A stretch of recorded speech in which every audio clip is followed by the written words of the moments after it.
Hi, stream. Well, I'm glad to have everyone. I hope everyone's been doing well tonight. We're gonna go ahead and take it off from where we left off on Embers. And for those who don't know, those who kind of need a little kick me up to remember, you guys were given a plethora of quests, various contracts, and favors owed from your potential contractors. Well, technically, you guys are already contracted them. Um, you guys are currently doing a certain quest though for the first for the youngest king of the fjords, Gustov. Gustov remembered, who wears black gloves with various insignias on them. They look kind of like armor. They look kind of like armor, like arm plates. You know what I mean? Turns out though, that is because everything he touches without the gloves turns to acid. Um, and he proved this with Carl by touching, I don't know, not Carl because that would hurt. Unless Carl wants to make a dexterity saving throw. I just wanted to scare you, Nick, but I didn't get a reaction. Anyway, I so don't think Nick knows we're here. Oh, Nick just sent me a message right when you were saying that. He got asked to help with something. He'll be right back. oh okay. Uh, in that case, I'll finish. I'll finish up the summary, and then we'll wait till the next move when Nick comes back. But anyway, the summary itself. You guys are currently decided to take up the quest and went to a lead that Gustav had, which was over in the south, in the southern town of Kekslava. It's an interesting town. It's actually full of the people of the East, as it's called. My world is Russia, hence getting the word Slava at the end. But you didn't really get to experience that. You kind of got there late at night. So I'm gonna put Carl in the corner over here. Carl's been bad. Carl's in the corner. Yeah. Trickster, get your ass in timeout, bitch. So yeah, you guys fought hags, the coven, a coven of three, who, for those who didn't know their names, I can tell you their names. Let me look it up real quick. I made a name from 'em.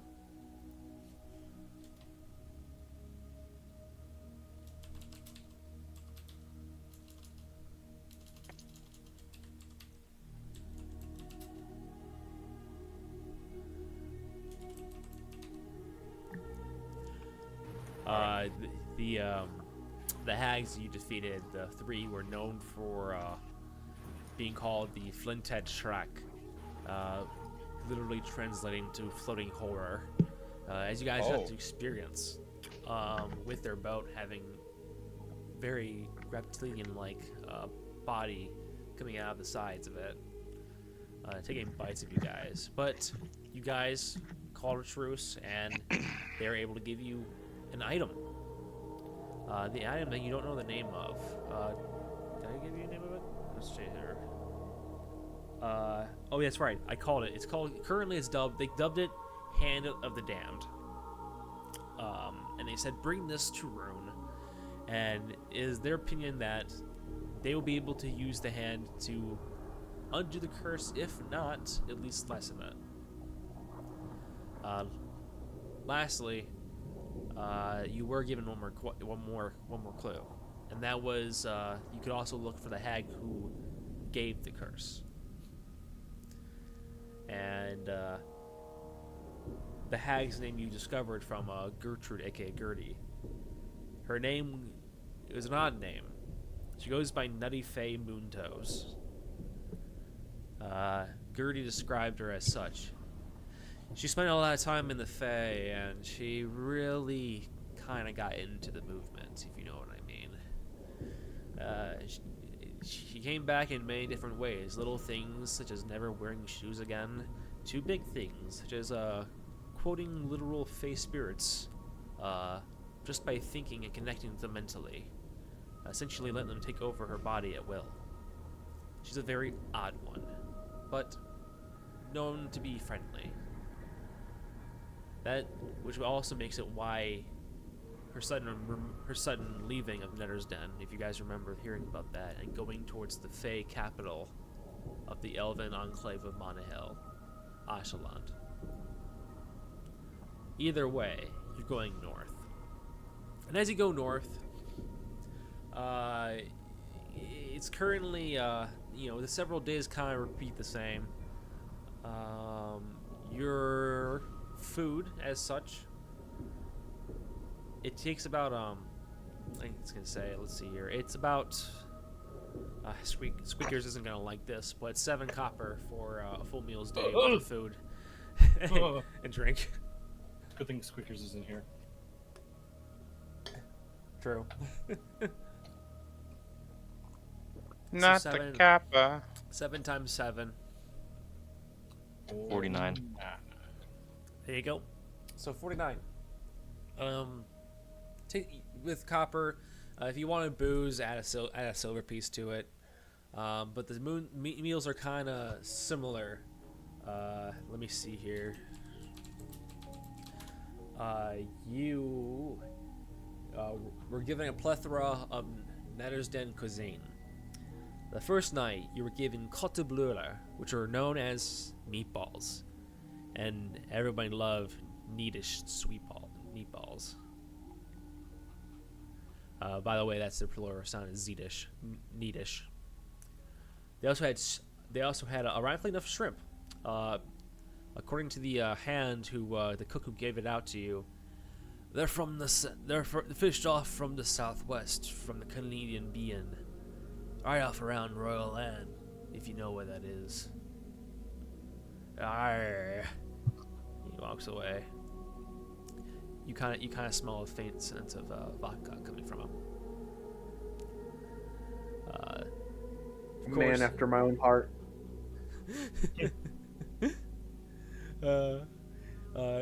Various sweet rolls, sausages. You guys were given quite a plethora. Soups and even some cuisines of desserts. But you kind of did have meatballs twice, actually 3 times on the trip of the 7-day journey. Some of you might be meatballed out, honestly. But after 7 days, you arrive in Broland. The train slows over to the town. You see the massive fjord leading to the back, where the river connects with the other on the other side. As you pull up, you see the train station is not the most inhabited. You kind of noticed a relative observation that the more north you go, the less populated it gets. Exceptions only being in Torden and Mirka. But at least that's what you see for small folk. There are no giant kin around, and as you arrive, it is about it's about a day's journey to get to the shrine. If you take a taxi, it might take you several hours.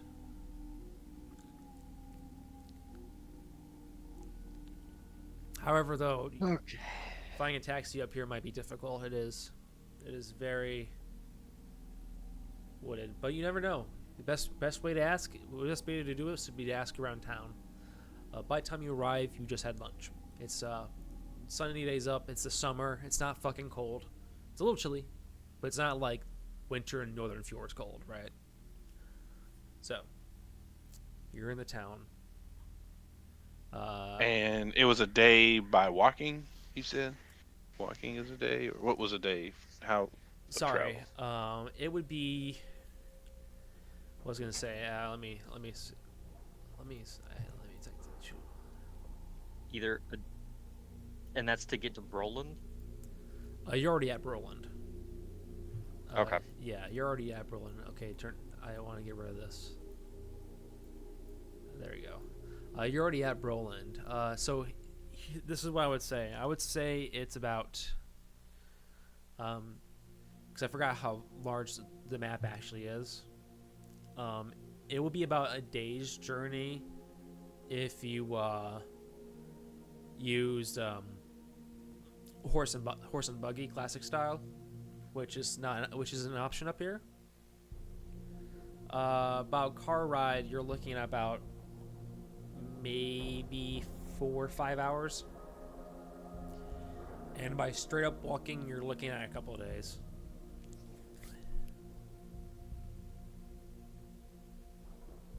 Okay, and the taxi. Which one's the taxi?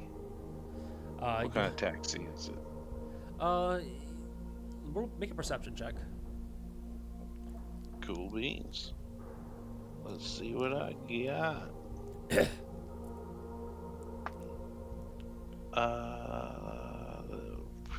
That's pretty good. That's a 21. Okay. With a 21, you do see a sign that shows a single taxi in the garage. The door's already open, and you see a man humbled over with the hood up. He's wearing all green attire, and he has short, grayish but brownish hair. His hair is kind of pushed back.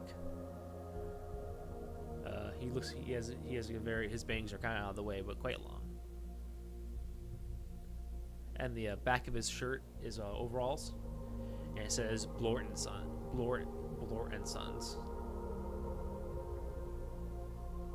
And about how far away is that from where we're at?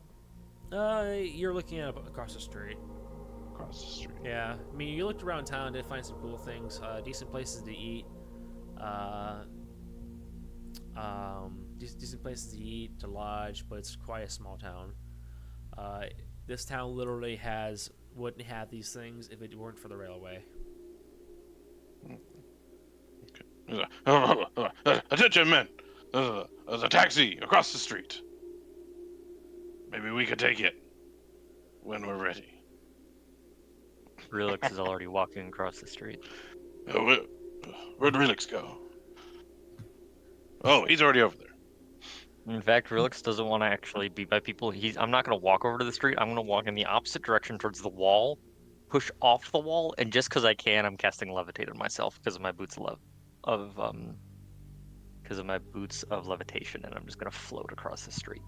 All right, you're doing so epically. It's a few kids who are like probably 1's6 and the other 9 look at you, and go, "Wow! What are those? Yeah. They literally go to you and go, "What are those?" I'm just laying down midair and floating across the street. I'm lying down. We really should tie a string to him. Honestly. Yeah. Oh man. Anyway, you float off to the other side. The older gentleman. Let me roll for him. The older gentleman notices you. Notices the commotion behind him and sees you approach. And he goes, "Well, hello there, Mr. Fancy Boots. I like him. Hi. Hi.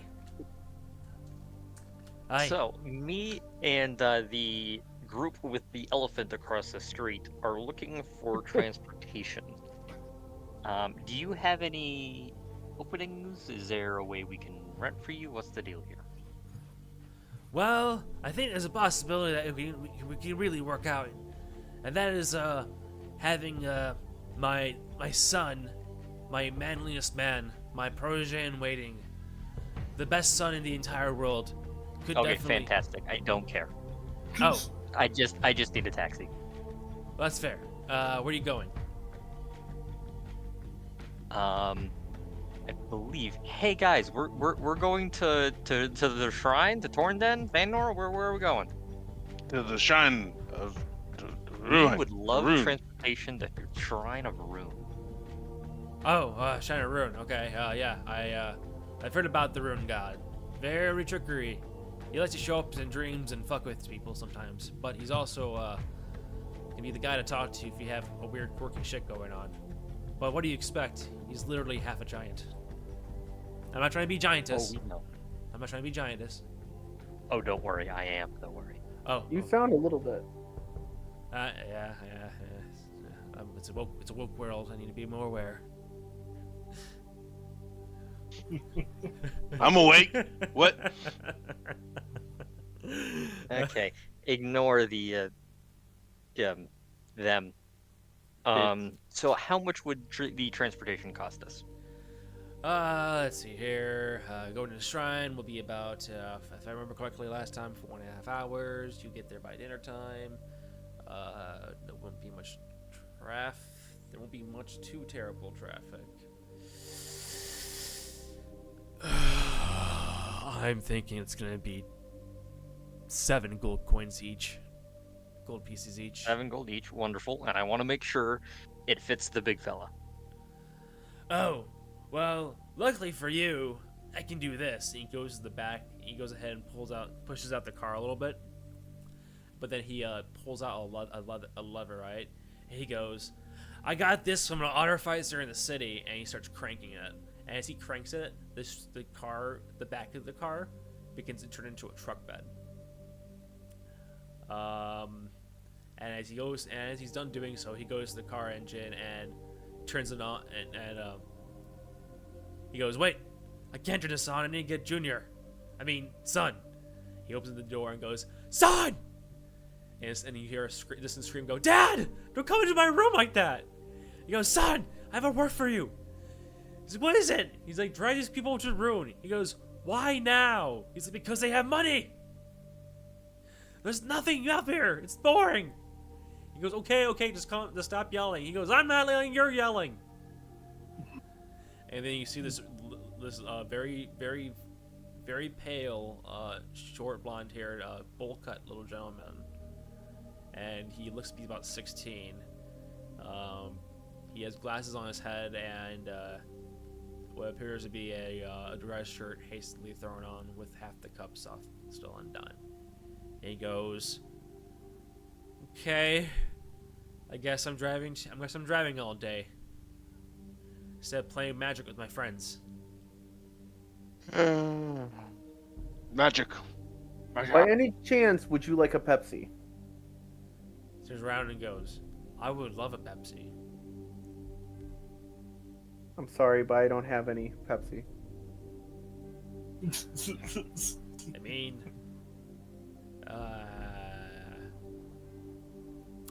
was soda around during this time period? I was making a reference. I didn't know if you would get it or not. And I know the reference. I just can't name it at the moment. Okay.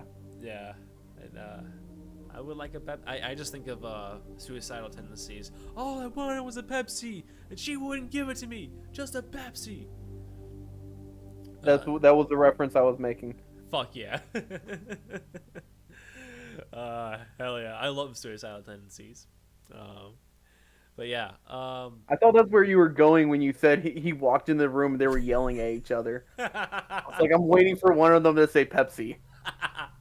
I was going more for like Bark and Son because I've been watching that show a lot, but I could have easily gone, you know what? We're gonna rewind this, and then you see the son come out, and he looks to you guys and goes, "Can I rant to you? Can I rant to you guys a little bit?" You can only rant to us once we're in the car. That works. And as he turns on the car, and as he turns on the key to the car, you hear the revving of the engine, the smell of the oil coming out of the machine, filling the back of the garage. He turns on the radio, and you hear music that is definitely a thing up here. So in this universe, early metal does exist a little bit. Do I want to make that? Do I make that canon? Should I make that? I mean, canon? you can do like an industrial metal where they use sounds of like pods and machinery and whatnot moving. You know what? Let's definitely. I would like to explore more into this, but yeah, let's definitely do that for now. That's definitely a must. Because I like that idea of Victorian mixed with that. And so you hear industrial metal just And he goes, says, hold on.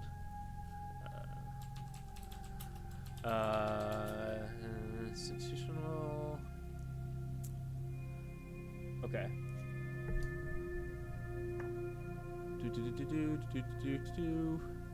Holy shit, why is it so long? Okay. Well, I'm not that much better. You a lot better. And I go, no, I don't want to talk about it. So you're institutional, not crazy. Okay, here he goes. The music starts playing. He goes, I was in my room and I was just like staring at the wall, thinking about everything, you know, thinking about nothing. And I was thinking about nothing. And then my dad came in and he didn't even know I was there. I didn't even know he was there. And he just kept calling my name. And then he started yelling, going, son, son. I'm like, what? What's the matter? And he goes, what's the matter with you? He goes, I don't know, Dad. What do you want? He's like, oh. He's like, you're on drugs. He goes, no, Dad, I'm not on drugs. Hey, can I have a Pepsi, please? He goes, no, you're on drugs. And then he's like, I'm like, come on, Dad, can I have a Pepsi? He goes, no, you're on drugs. That's all I wanted was a Pepsi. And he wouldn't give it to me, just a Pepsi. Okay. I butchered most of that, but I very well still love that part. My tantrum aside, my ADHD brain aside, thank you for enduring that. You guys are on your way to the shrine. Weather's good. Some mud pits here and there. After a while, you do see the shrine on the hill. Notice, you guys seen them in the distance, but you haven't really gone to them.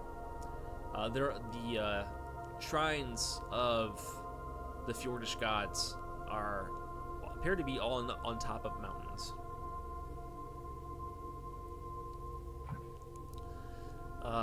You are now approaching one. You see the steps approach. There's a tiny little village that appears to be at the bottom of the shrine. And the village is at the bottom of the shrine, at the top of the steps, at the top of the mountain. Yes. And we're at the bottom, pulling up to the stairs. Like, are the stairs like come to the road, or are we out of this vehicle? It's kind of different. It's kind of weird. How the mountain looks like is, you kind of give you a visual as you guys are sitting in the truck. You kind of go around a large turn that is the mountains.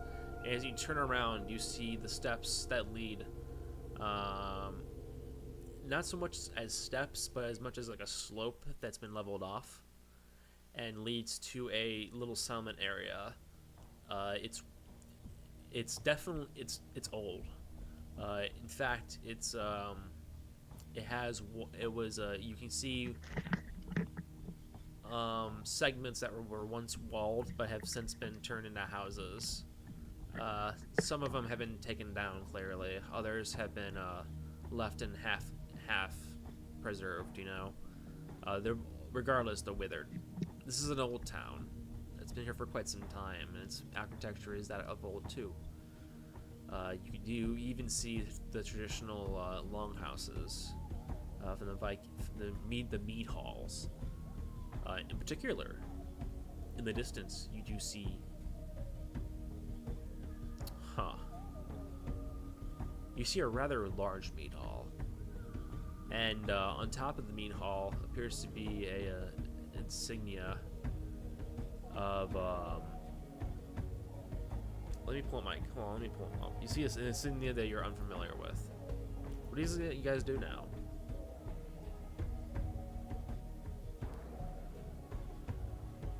We're unfamiliar with this. Well, I guess we either go around and ask questions or we go up the stairs. I like going up the stairs. I mean, you guys can go up the stairs. I'm floating. I'll join the floating guy, and I'll start flying up. All right. As you approach the top of the temple, you see that it is made similar to that of a traditional. Hold on, let me pull up an example.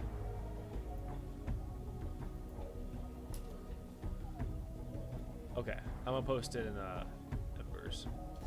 It's like this, but bigger.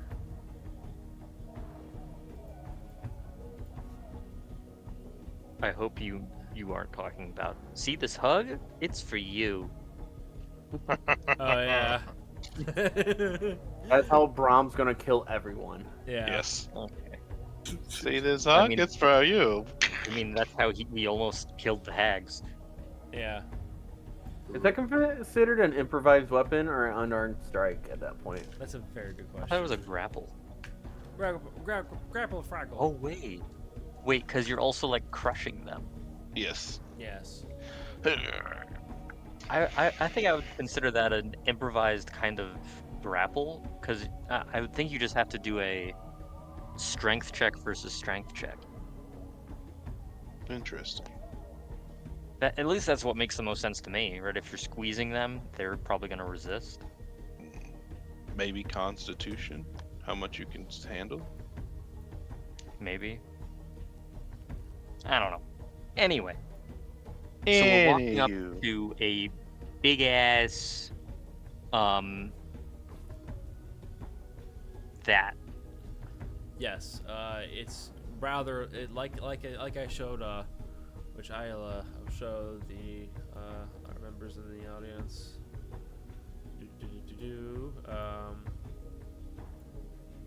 Okay, it's loading in. Okay, that.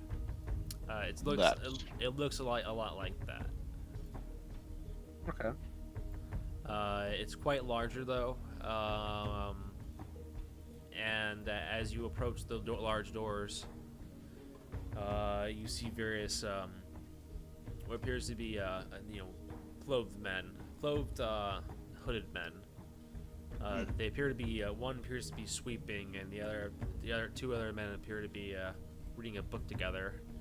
As you walk up, they noticeably stop what they're doing and stare at you.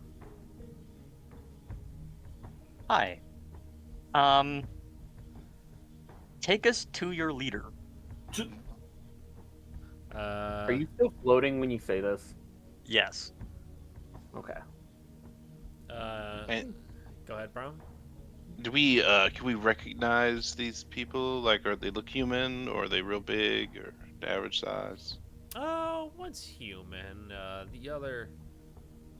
One's human.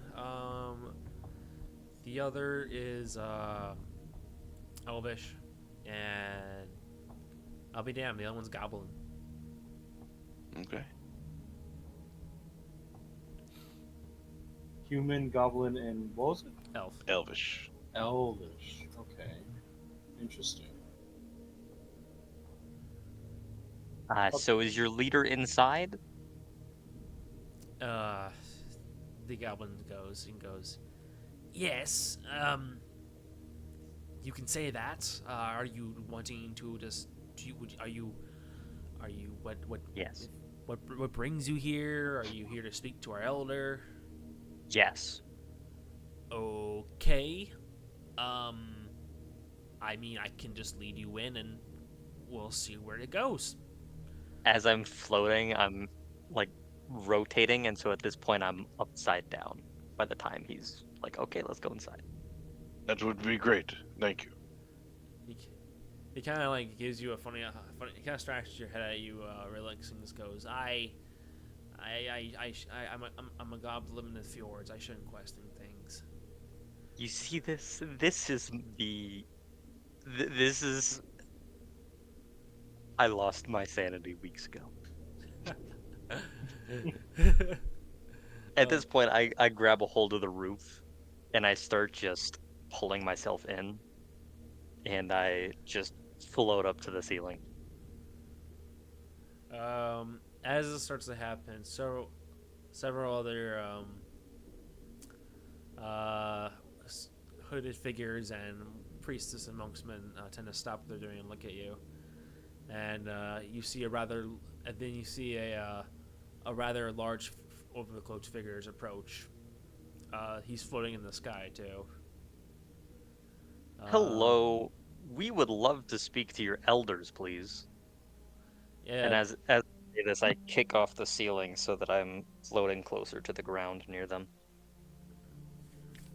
As the figure approaches, you see that it is a hold on, let me see here. You see that is a human, an elderly human. He looks built though. Fun thing about Plato. They say that Plato actually means broad because Plato apparently could whip people's asses in wet wrestling because he had such broad shoulders. So imagining Plato being buff is kind of funny to me. This band's like that too. He is longer, darkened, and a dark beard with gray hair strewn about it. His face is quite wrinkled, but not entirely.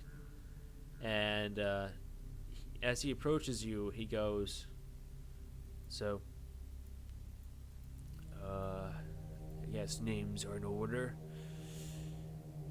Name's Orion." Orion, nice to meet you. Relix, and I put my hand out to shake his, but I'm upside down. Okay. He kind of like awkwardly tries to do it, and eventually just settles for just gently grabbing your hand and moving it up and down. Nice to meet you. Yes. May we? Sorry, I am traveling with the other peculiar-looking people in the room, and we are looking for some insight on a problem we're having. We'd love to speak with you in private. Sure. I say as I start to spin and turn in the air, because I'm just at this point I'm just rotating, and so if I was upside down, now I'm right side up, and I'm still turning. All right. As you keep doing this, you see that his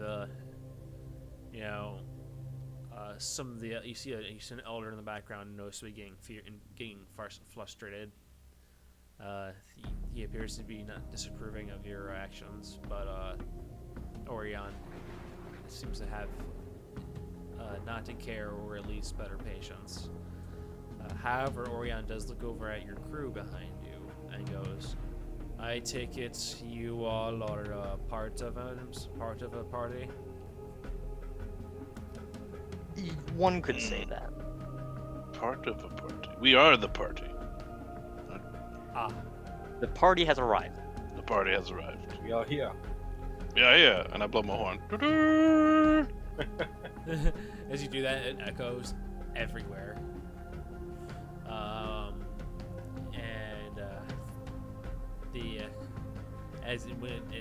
When you do so, everyone starts staring at Brom now. And Orion goes, "Okay, now that everyone in the shrine knows that our guests are here, I will be able to acquire our attendees much easier." Step this way, and as you see, you're lead down a dark hall. You lead down into a basement of the temple inside the mountain. Inside the mountain, you see two tunnels. One leads to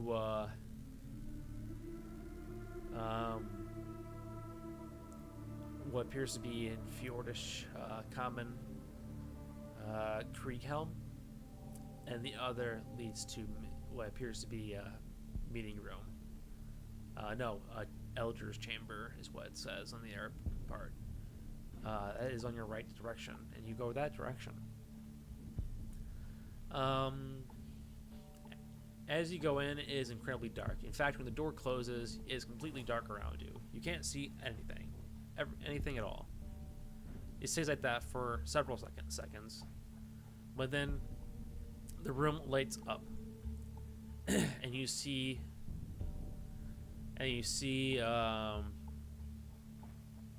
a room with the elder of with several elders.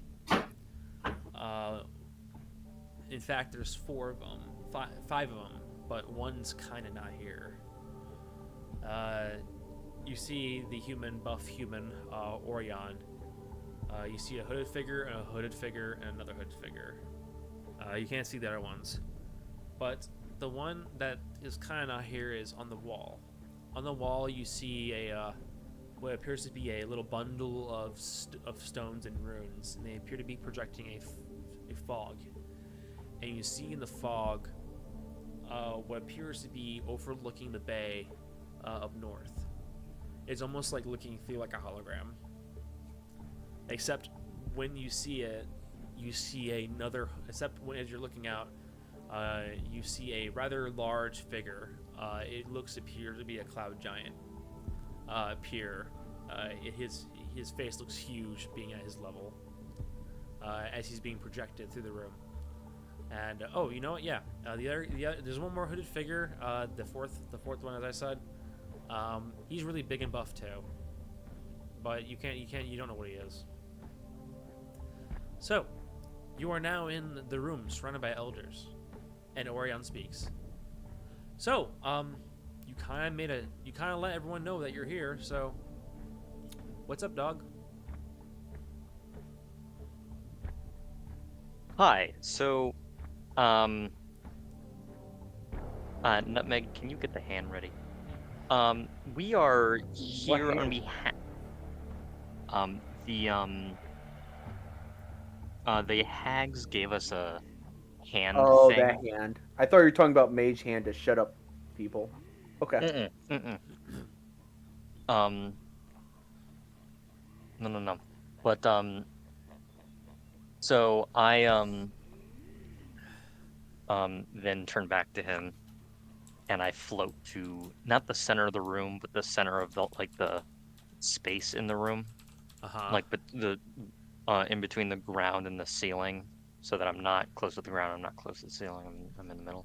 And then I start talking. We're here on behalf of a friend of ours that's been cursed. He's been cursed with, damn it, I'm sorry, Nutmeg. Do you remember what the name is? It's like poison hands, but not poison hands. Yes, acid hands, but like, what's the fanatical term for it? Do you remember? Everyone just calls it acid hands. Okay, so our friend has been cursed with what we've been calling acid hands. And we've been doing some research, and we've found that you might know more about it, or at least how to counteract or reverse the curse. Sierra or at least. Sorry. Well, no. You go. Sierra Hander is what's it officially called in our local tongue. It's I believe you're speaking of Gustov, our king in waiting. Am I correct? Yes. Okay. Well, and he looks down at the hand, and he stares at it for like a noticeable few seconds. His hand? The hand that Nutmeg has. Okay. He looks at you and goes, "Sorry, I just realized what that was." And you see him pull out a rag, and he goes towards Nutmeg and goes, "Allow me to put that in here." What was that called again? Hand of the Damned. No, not Hand of the Damned. What'd he call it? What did he? Syra, Syra. Hander. Here, I'll copy it. I'll copy and paste it. I float over to Orion and ask, by the way, we don't really know what that Hand of the Damned does. Do you happen to know what it does? Well, it's not so much the question of what it does, but what it can do. There's several. Well, you've seen what a hag looks like. Hags look horrible because of magic they do. is cursed, and cursed magic has awful side effects. Hand of the Damned is a reference to what we call people who use cursed magic but contain that magic in certain body parts. People tend to do it under areas of skin that tend to be covered up. Forearms, for example, even shins and knees. Containing that body part, all the awful magic, screwed up garbage that it requires to one body part, not only cuts it off so that a person can live a normal life, but can also lead to a more concentrated magic. That is until the person, usually the holder, well, there's a few ways it ends up happening. If you do the what we call Hand of the Damned move and put everything off into one body part, eventually, much like an aneurysm, it can explode and consume you, turning you into a horrible disfiguration of monsters. Stuff that actually is in our folklore. Everyone has it, kind of, sort of. It determines what kind of magic they align towards. That kind of leads that. I know there was one member here, for example, who worshipped devils, and sure enough, he got turned into one. Except he couldn't give any curses, so he just got his ass kicked in hell. It was kind of messed up. So, there's also the other option, which is successfully removing the hand.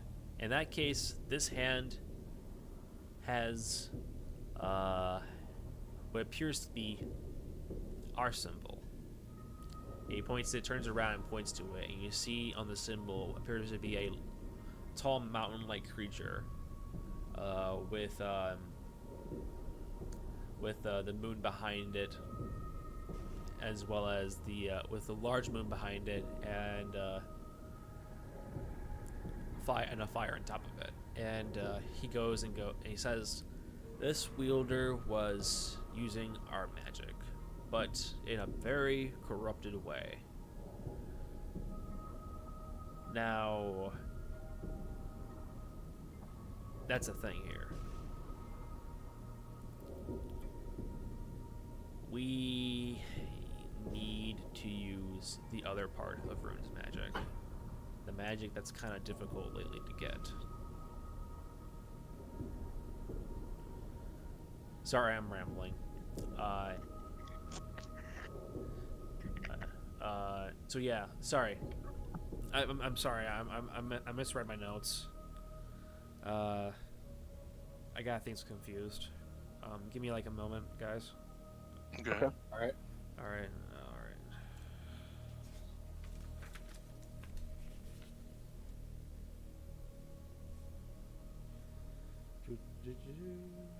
Boop, boop, boop.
So, what this magic here is, the whole Hand of the Damned thing. I'm just gonna restart and say this: the Hand of the Damned, like I said, same thing. Contain magic, cut it off, it can consume you. This is cut off. This here magic though is made with the essence of a very prominent Scandinavian fjordish witch. For what you guys may know, there's been kind of various different witches and hags in charge of various different subcontinents and countries. It's almost like a power game. In this case, this hag was known as. Drumroll, please. Let me pull it up. Sorry, I had to step away for a second. Miss anything? I'm talking about I'm saying that the hand comes from a hag of the Scandinavian folklore, of the Fjordish folklore. Okay. Yeah. It is.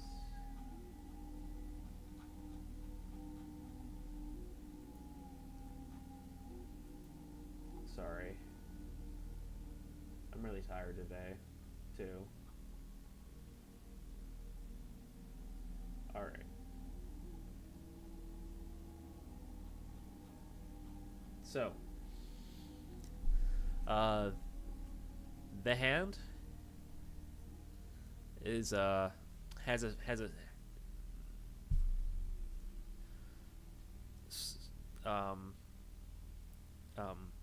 hey guys, I'm gonna take a 5-minute break, okay? Good. Okay. All right. I'm sorry. I gotta get myself together a little bit here. We'll do 10 minutes. Get yourself together. Get your blood pumping. Do some jumping jacks. Do some jumping jacks. Jumping jacks.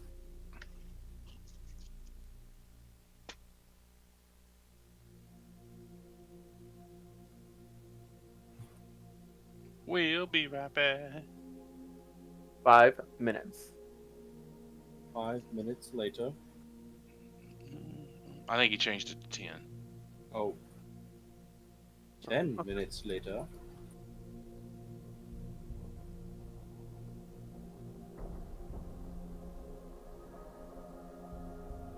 Carl.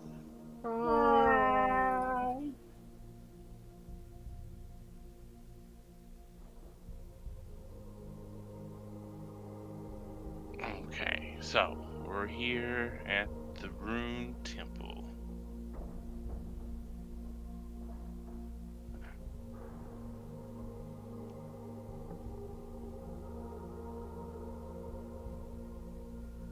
Did he have a lot of calls today? No. No.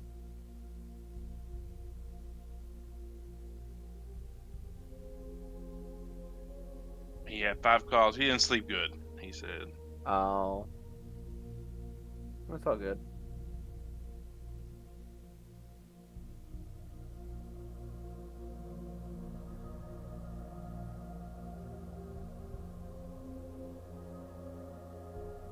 That's okay. It's okay. Teddy! What's up? You were playing Baldur's Gate. I was. I seen that. How you liking it? I love it. I wish I had more time for it. That's the only thing. Me and Dick just started one earlier today. Ooh. Yeah, thanks, Nick. I didn't know that you can't take people out of the party. You can't unkick people out of the party? Yeah. What do you So mean? the one game I just have darkness in. Yeah. Yeah. It's your friend now. It is. But I can't send her back to camp.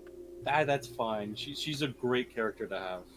I actually don't know if I can level her up either. I am curious, if I kill someone else's character, can they rejoin? Well, you'd have to use a reviving scroll to revive them. Fair.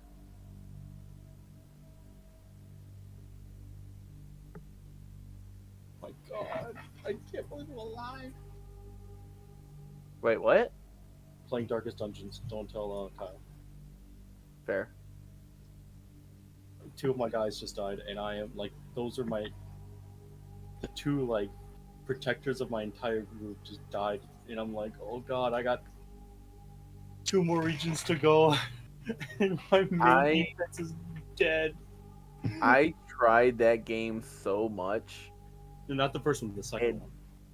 Oh, the second one? No, I haven't played the second one. Just the first one. Yeah, the first one it's hard, but the second one is it's more up my alley.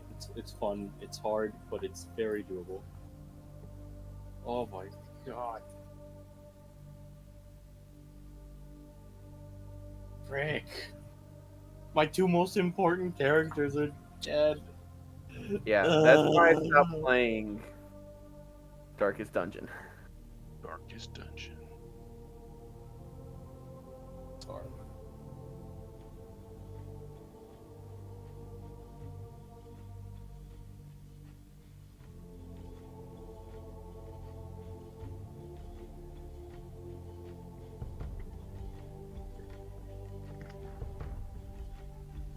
Kill yourself. Ugh. This is terrible. I'm so dead.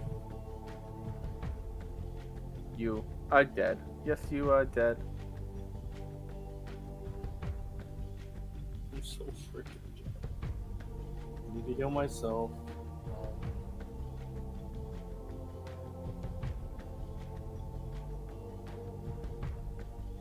Do a little more damage. That's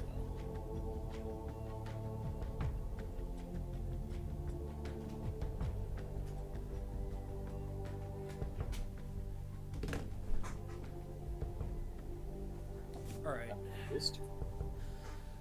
You good? Welcome back. Yeah, I'm good. I'm gonna be honest with you. I had a thing that I was gonna write down, and I was gonna do, but I don't know. I kind of got lost in it, and I didn't really like it where I was going with the direction. So I rethought about it, and I decided to spice things up. Okay, that's fair. Spiciness. Yes. So this is where it's gonna happen. So, back to where we were, at the temple, the shrine. What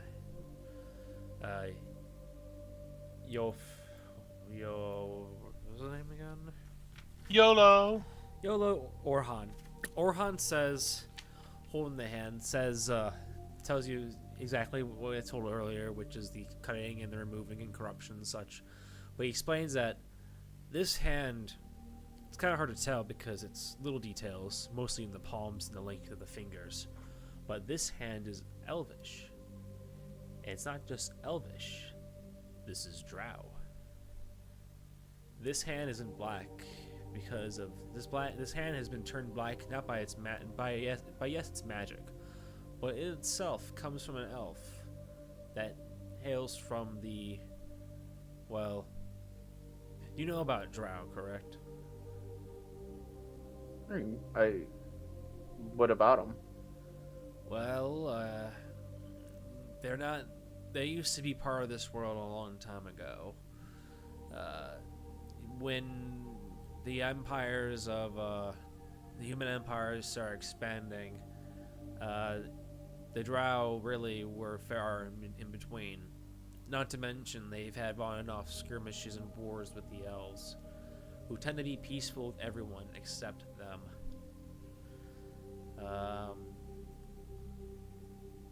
This magic in particular will require you to go to Earweld. Not just Earweld, but to the Temple of Cyclos. The drowish god, the Drow originator god of, well, essentially their creator, the first Drow. I'm not saying there's evil gods, but they're, gods. They sometimes represent stuff that can be used as evil. But in particular, the Drow, let's just say people in the area, especially if you bring up the old geezers from back when who talk about the old days, Drowish magic and Drowish culture was not allowed here. So go to Earweld, and while you're,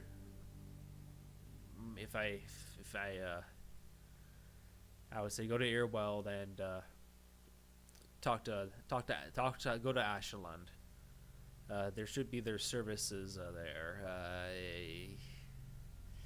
He starts thinking a little bit and goes,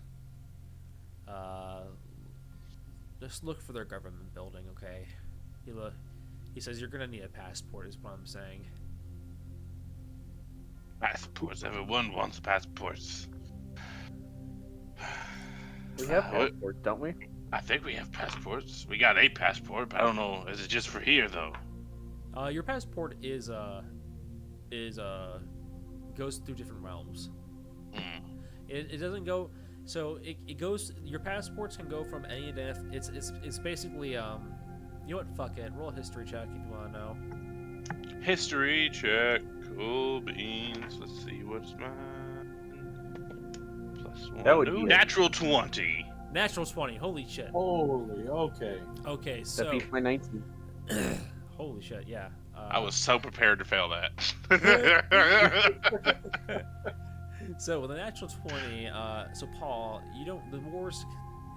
The name's kind of fading you at the moment, but you remembered that the last time there was a war between empires, it was almost 100 years ago.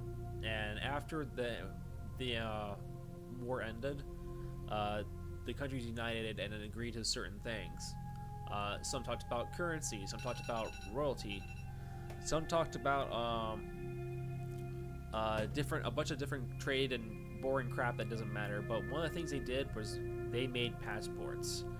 And the thing with the passport is it's not just any countries, it's identified independent countries and mercenary factions.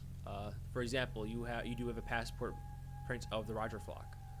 You have one of Lodenlands. You have one of all three of the kingdoms, of the human kingdoms, as well as the giant kingdoms. You just haven't really gotten one for the dwarfs or one for the elves. But to be honest, Paul. Yes. You can. The only time they're gonna ask for a passport is if you're doing something really important, or if you are if you're causing shit. Okay. Yeah. And so we have one for the humans. Yep.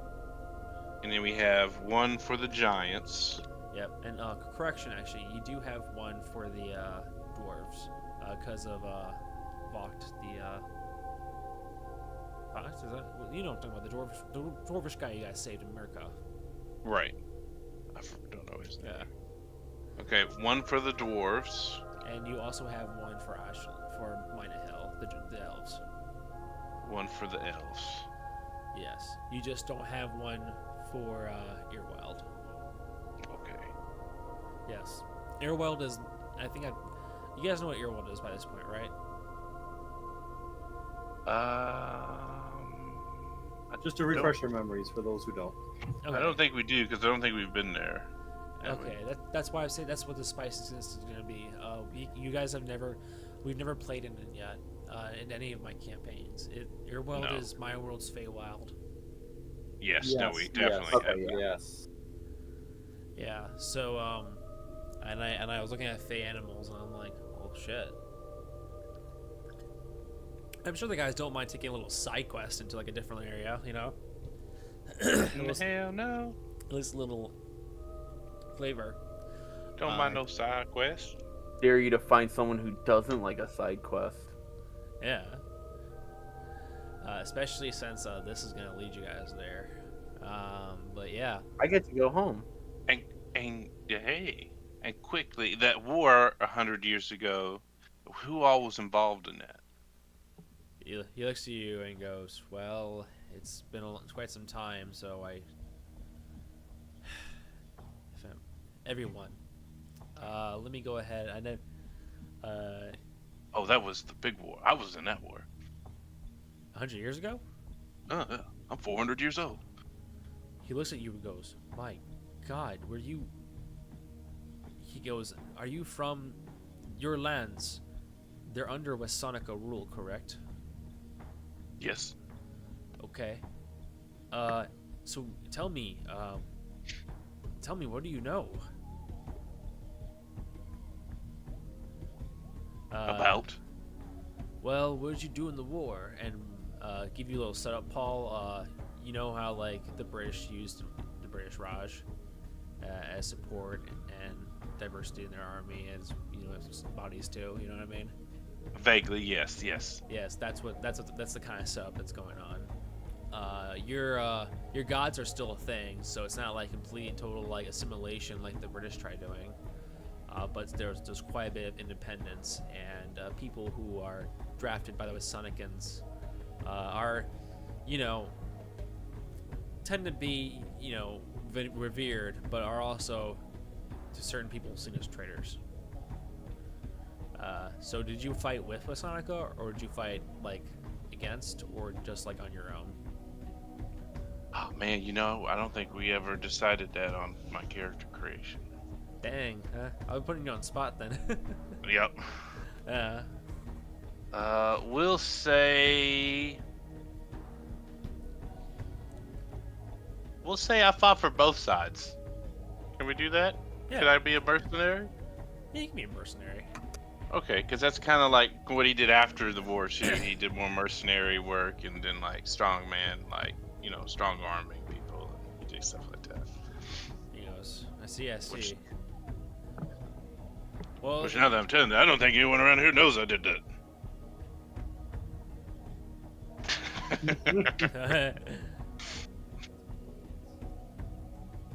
Yes, you after a long time, you never stop hearing the screams. He nods and goes, I can only imagine.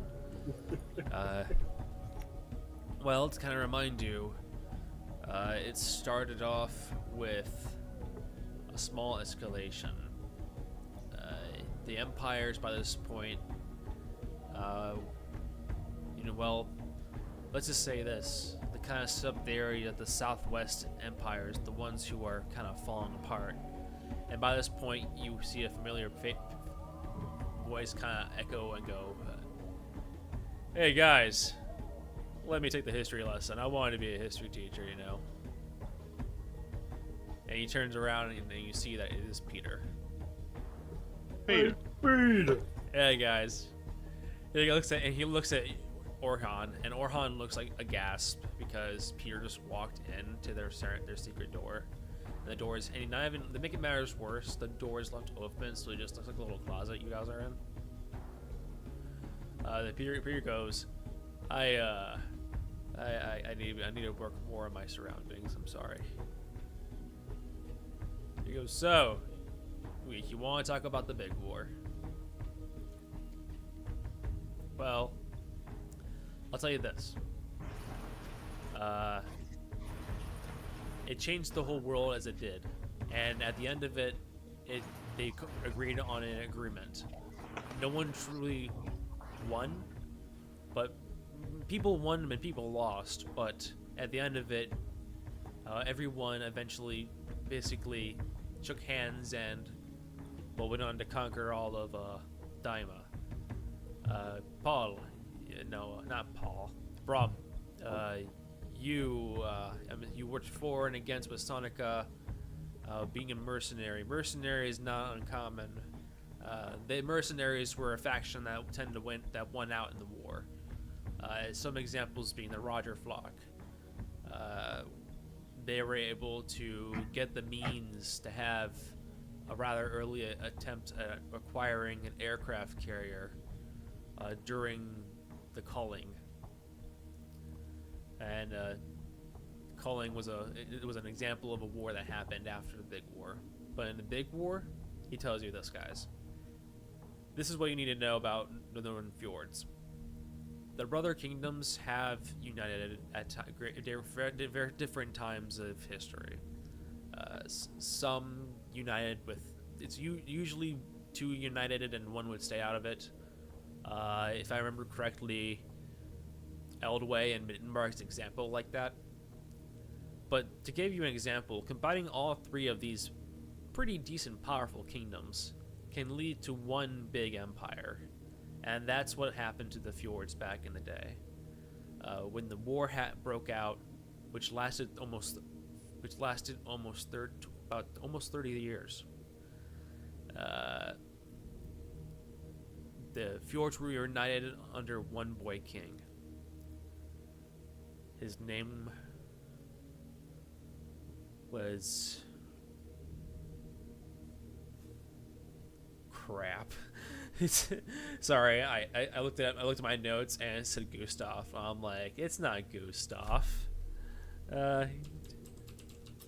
Give me like 1 moment. Give me like 1 moment. So anyway, are you guys liking this history lesson so far, or am I rambling too much? Yes. Yes, Yeah. definitely. All right. Thank you. His name was Earl. My name is Earl.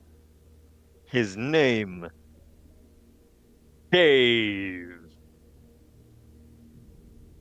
His name Dave.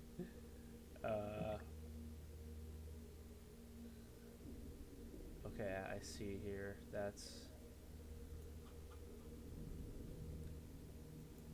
His name was Raoul. Rahul. It's just, I'm just looking at I'm looking at any king names, and I was gonna use Carl, but Carl is actually the big inspiration from this guy.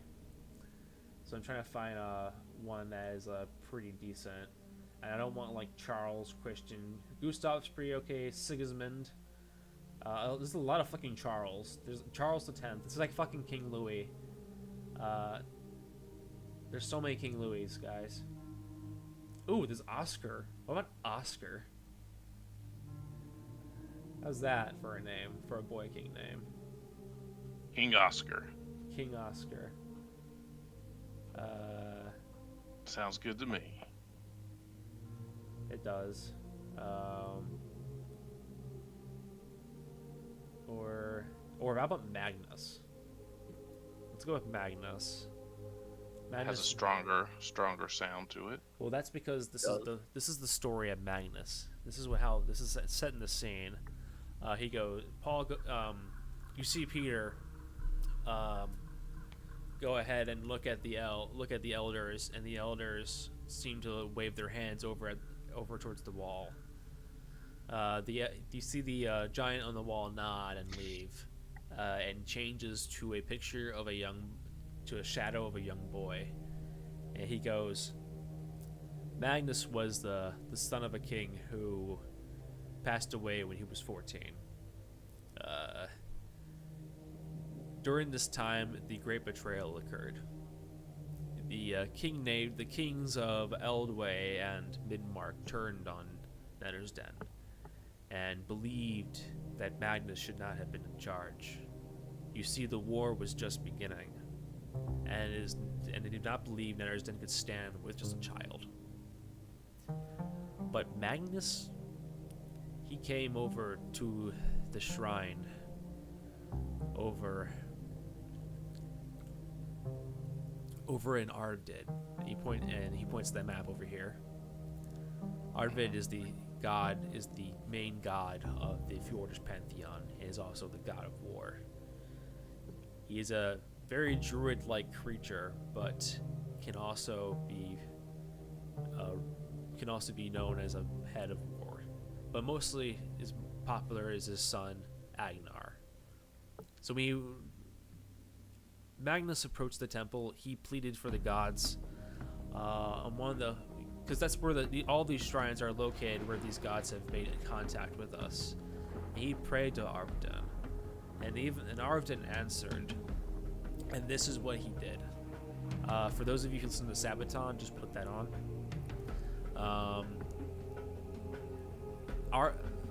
Magnus was given a power kind of like Carl's, and he says this in Joe's voice.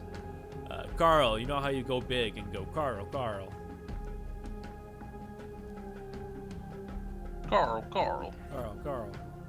Nick.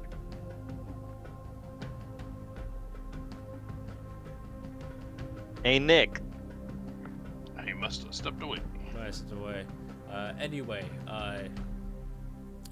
you see with a flash of lightning, the 14-year-old child, turned into what appears to be a man in his prime with a rifle in hand, buff soldier with a bayonet at the end. Joe, I keep saying Joe because of the voice. Peter continues. Magnus was a magnificent leader in military planning. He led the way in Neddersden, not only being able to fight off an invasion from the east, from the Empire of the East, but also being able to turn around and subdue Eldway and Midmark. Both kings were captured in battle. Magnus made them bow to him and forced them to abdicate on spot under two different regions that were under his control. The fjords were truly ruled for a brief period by children.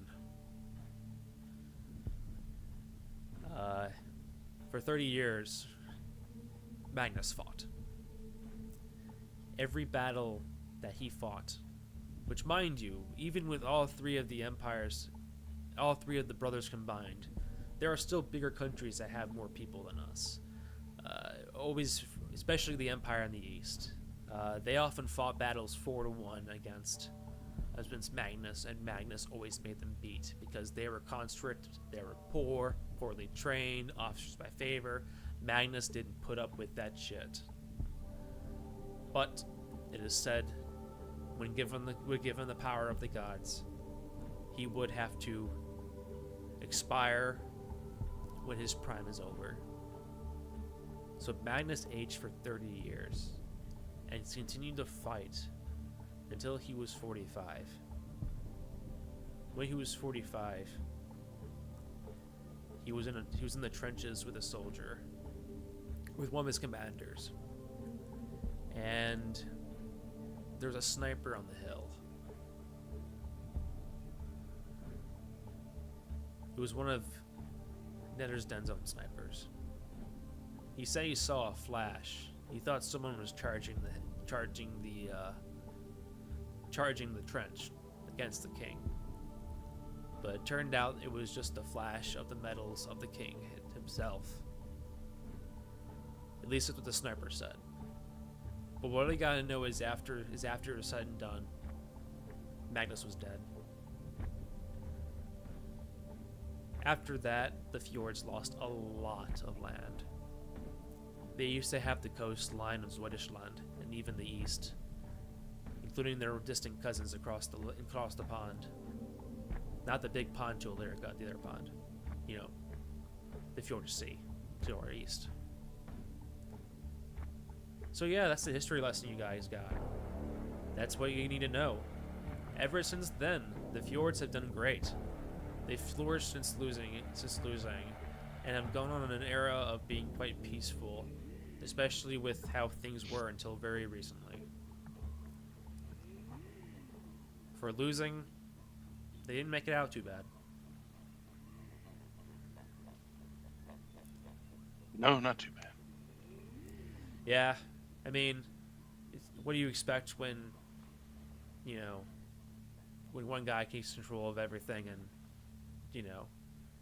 that's kind of what happens when you have one guy control everything. If he goes, there's a power vacuum.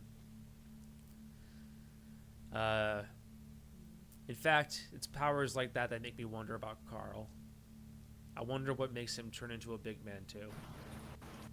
Carl. So, Relix was trying to listen. Yeah.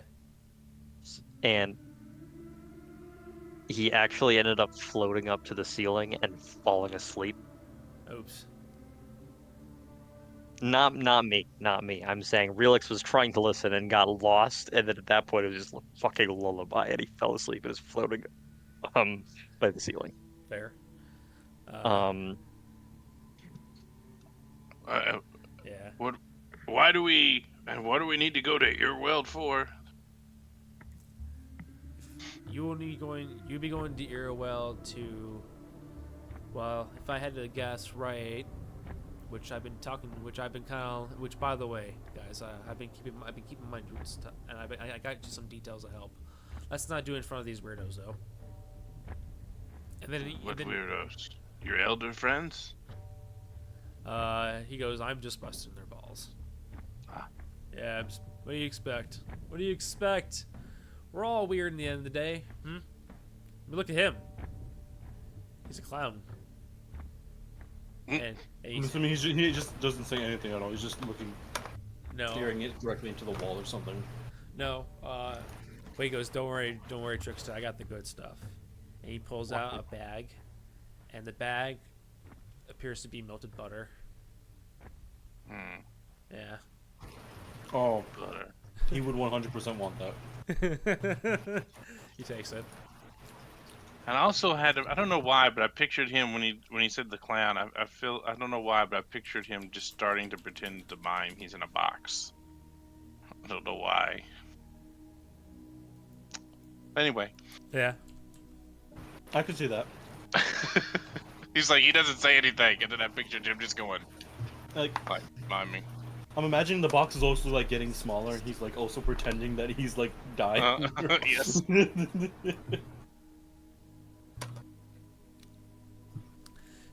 As you guys walk out and start to leave, going towards the hallway and such.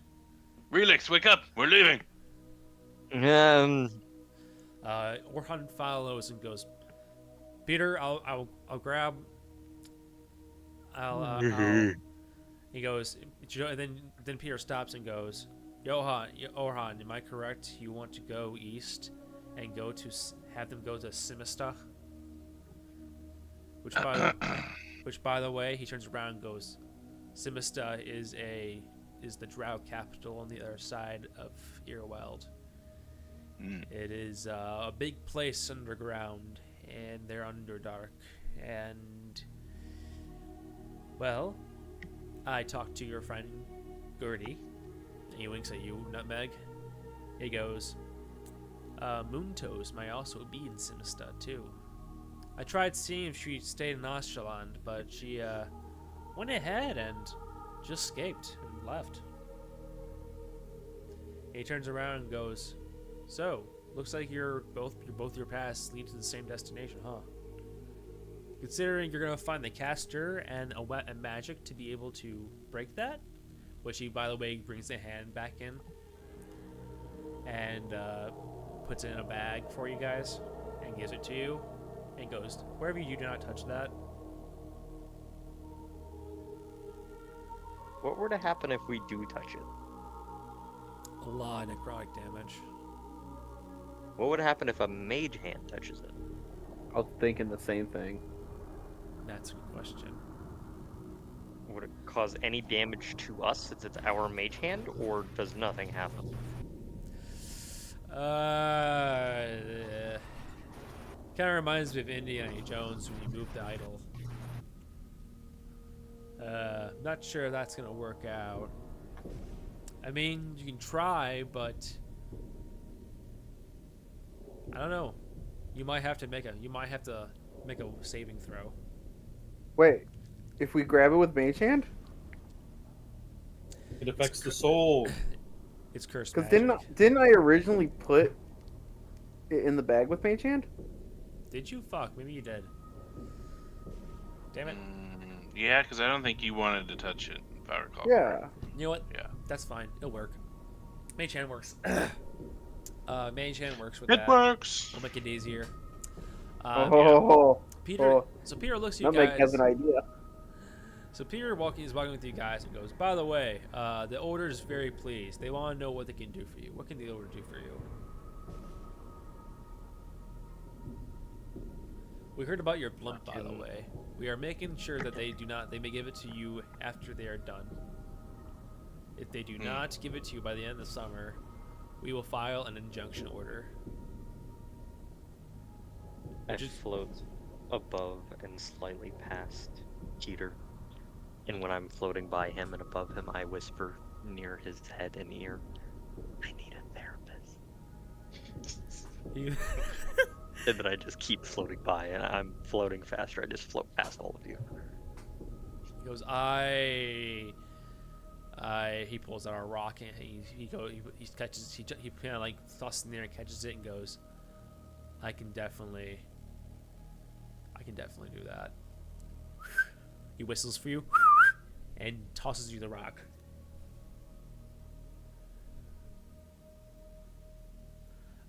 Tosses you the rock, relics. Oh, I know. I don't catch it. Oh. I let it hit me or let it fly past me or something. As it falls down on the ground, you hear the rock goes out and goes, Hi, I am blessed from the spirit from above. I am here to talk about your feelings. I catch it with Mage Hand. Feelings don't exist because my sanity doesn't exist.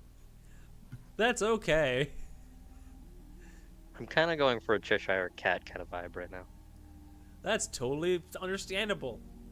Floating around and absolutely crazy.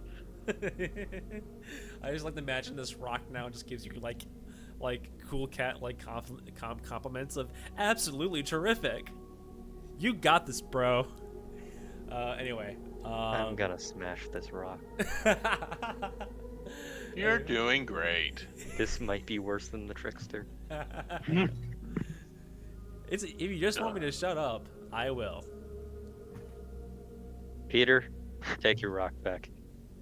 And I throw the rock back at him. He catches the rock and goes, that didn't last long.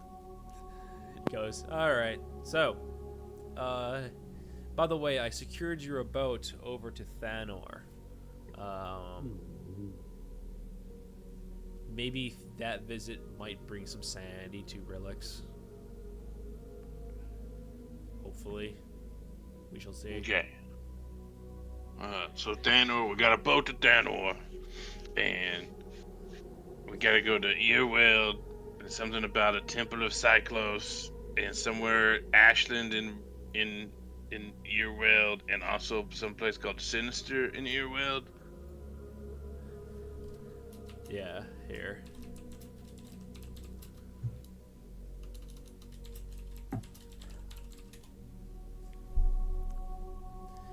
Simister, the Drow capital. Okay. Yes, Simistar, where you can find a very sinister scimitar. Nice. Hold on, bing. So better have a scimitar there. Peter continues and goes, so you get to do your visit in Thanor, go to Ashland, get your approval and go to Earweld. They'll lead you to Ashland's sister city on the other side. Just follow just look for the Underdark. And how do we get to Earweld, Ashland? Ashland of Earweld. There's a large cavern that leads to the end of the lake into the mountain. Oh, I see it. Look at the map, Brom. Yeah, you guys see it? Yes, now I see it. I didn't even notice. I didn't even see that was there. Yeah. Okay. So we gotta go. So I understand. Relix has his head in his hands, just crying and weeping. The mind's not as sharp as it once was. It's been a while. Oh. My. He goes, well, in that case, you guys should be fine. Well, is there any other information you want to know about? By the way, Relix, maybe this might bring you some sanity. I heard back from the Mr. Detective Ladouche. Ladouche. The douche. Ladouche. He says the guns prints were inconclusive. Douche. Exactly. Douche? Lad. We've lost him, boys. Douche. Douche. La la la la. Don't forget Ladouche. Ladouche. La douche.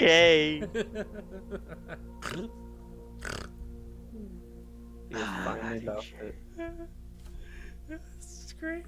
La douche.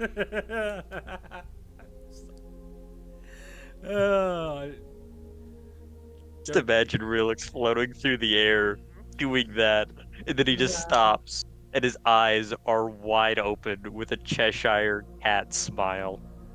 Yeah. La douche. La douche.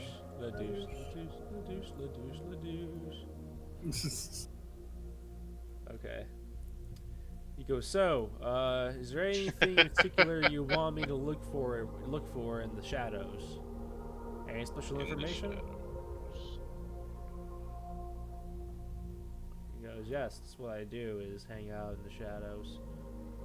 I'm a very antisocial priest cleric. I hail from Zoidish lands, and I don't go home much except for Oktoberfest, which, by the way, we're still going to. I do. We're still going to Oktoberfest, guys. We want to have our old Kaiser Frederick back, the one with the stash, the white curled stash. Sorry, that's a drinking song. Anyway. What did you drink? In that case, do you guys just want to call me when you guys need anything? Well, are we prepared to travel the Earworld safely? Do we need any equipment?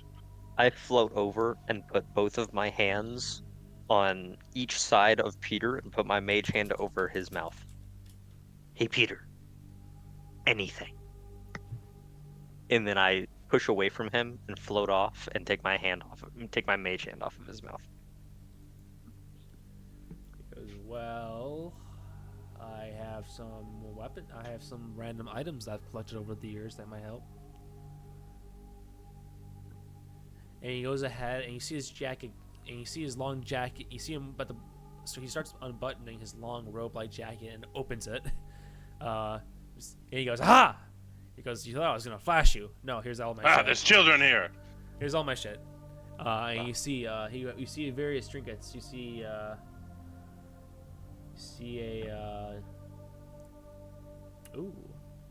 seeing some goggles.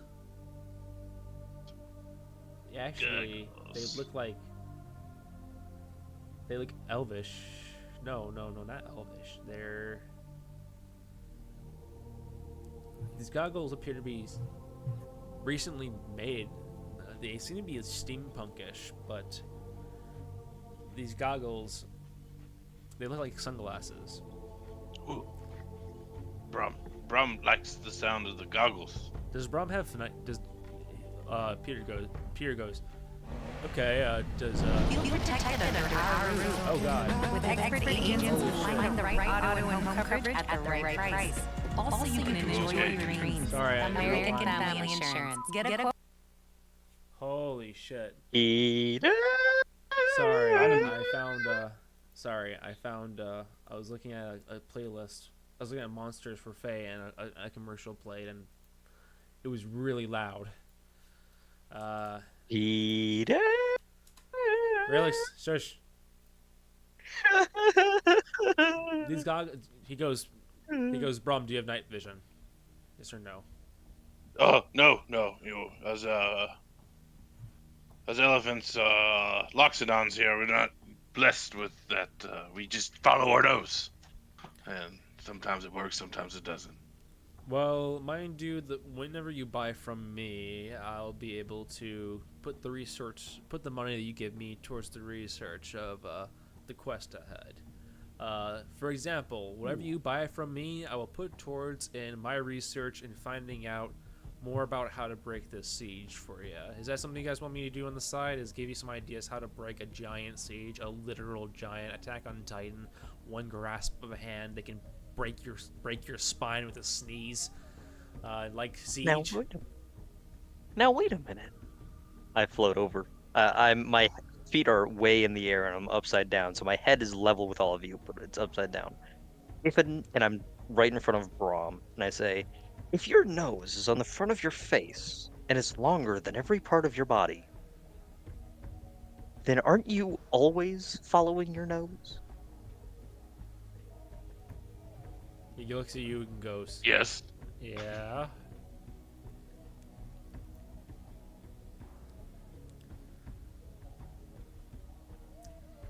He goes, "Anyway, while you wear these dark lenses, you have dark vision out of a range of 60 feet. If you already had dark vision, wearing the goggles increases the range by 60 feet. Okay. I like goggles. I've lost my pair.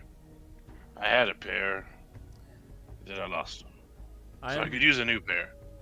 Due to your good behavior and approval by the boys back home in the temples, I'll give you half off. 750 gold pieces.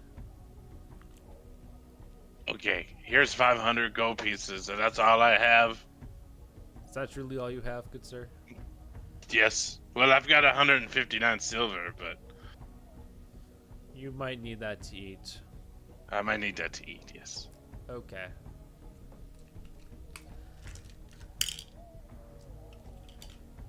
You know what? Maybe it was in our God's great hands that you achieved this, Brahm. For you do look good in shades. They match my hat. See, my hat is all brassy and steampunky like. And I had a pair of goggles actually just like these. Hey, did you steal my goggles and now trying to sell them back to me? No, of course not. I didn't steal your goggles, and I'm not selling them back to you either. That would be mean to do to somebody. But if I mean, I got 500. If you could take that, if that would suffice. He goes, I'll take the 500. He looks over at Brahm and goes, Brahm, it was a pleasure doing business with you. I got you your special item. Brillix, I'll just keep you in mind. If I find anything that suits you, I'll get it for you. Do you want? You can keep my mind. I don't have it. Okay. Tell you what, I'm gonna come back to you later. Okay. I'll just come back to him much later. I don't think he's in the right mindset. I can hear you. Okay. Anyway, Carl, what do you want? I have this javelin of lightning. I like punching things. Lightning. Okay. God, what's it? Carl's all about punching. I'm all about that punch, punch, punch. Punch your punch. I'm all about that punch, no kick.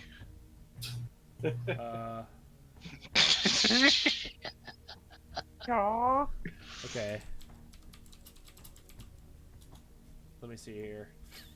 So, let's see here, mister. Weapon of warning. I got a dancing sword, vicious weapon, moon touch sword. But the man wants punching. Punch. Belching. Punch. Relix just floats by and says, "Good Pokemon, here's your ball." And I hand you a rock. I just keep floating by. Who are you handing the rock to? You, Nick. Yes. Paul, not I Paul. like the rock. I hand Carl a fairly circular rock, and I just keep floating by. I go, Carl. I wonder what it feels like to float like that. Ooh. Okay. It's probably very fun. He goes, Carl, this is what I have an idea for you. It requires you getting a tattoo. Tattoos for 12-year-old? I mean, yeah. Okay. That sounds like cool. a slogan. Tattoos for 12-year-olds. So he goes, in that case, by the way, I have a little something from that I found along the way.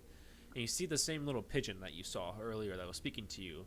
The voice comes out and goes, "Oh, Carl, it's me, Wally. Hey, this old guy was telling me about you, and I hear you punch a lot of things. Isn't it awesome? Tell me about it, Carl. Is punching awesome?" Oh, I love punching. I get to punch. Okay. Does anyone else hear the pigeon? Okay, cool. Anyway, Carl. Yeah. This here is the thing. This old guy apparently can do tattoos, and he's gonna do this thing called, well, in my studies, I call it an Eldritch Tattooius Glatorius. That didn't make any sense. Old guy, what did you call it? And Peter goes, "It's called an Eldritch Claw tattoo." He looks at you, and then Peter gets down to your eye level, Carl, on his knee, and goes, "Carl, this tattoo is an attunement. To attune this item, I have to hold this needle with the little goo that you have, the Conscra goo. The goo that I said contained in certain bad, can almost end in certain doom. Well, I believe with this little goo, we can do this. So when I press this tattoo against you and carve into your skin, when the attunement is complete, the needle turns into the ink and becomes that tattoo, which appears on your skin. If you're attuned to the tattoo ends, the tattoo vanishes, and the tattoo reappears in your space. This tattoo does two things. Magical strikes. While the tattoo is on your skin, your unarmed strikes are considered magical for the purpose of overcoming immunity and resistance to non-magical attacks, and you gain a +1 bonus to attack and damage rolls with unarmed strikes. Eldritch Maul. As a bonus action, you can empower the tattoo for 1 minute. For the duration, each of your melee attacks with a weapon or an unarmed strike can reach a target up to 15 feet away from you. Is Inky Tendrils launched towards the target? In addition, your melee attacks deal an extra 1d6 force damage to hit. Once used, this bonus action can be gained again to the next dawn. So yeah, I think it's considered an Arthurcana. But what do you think? What do you guys think? Oh, those claws. No, it's been earthed. It's been their earthed? thing. Yeah. So this has been approved. Uh-huh. Okay. Mm-hmm. So Carl, Peter tells you this tattoo will do all those things for you, but you will. Carl, you seem to be a good child, and I'm sure you're going to grow up into a good man. But with this kind of magic, not everything is going to be perfect. You might face temptations, and you might feel the lurking darkness that is in your skin. But I believe with a good soul and courage and bravery that you have, your punches will be magnificent.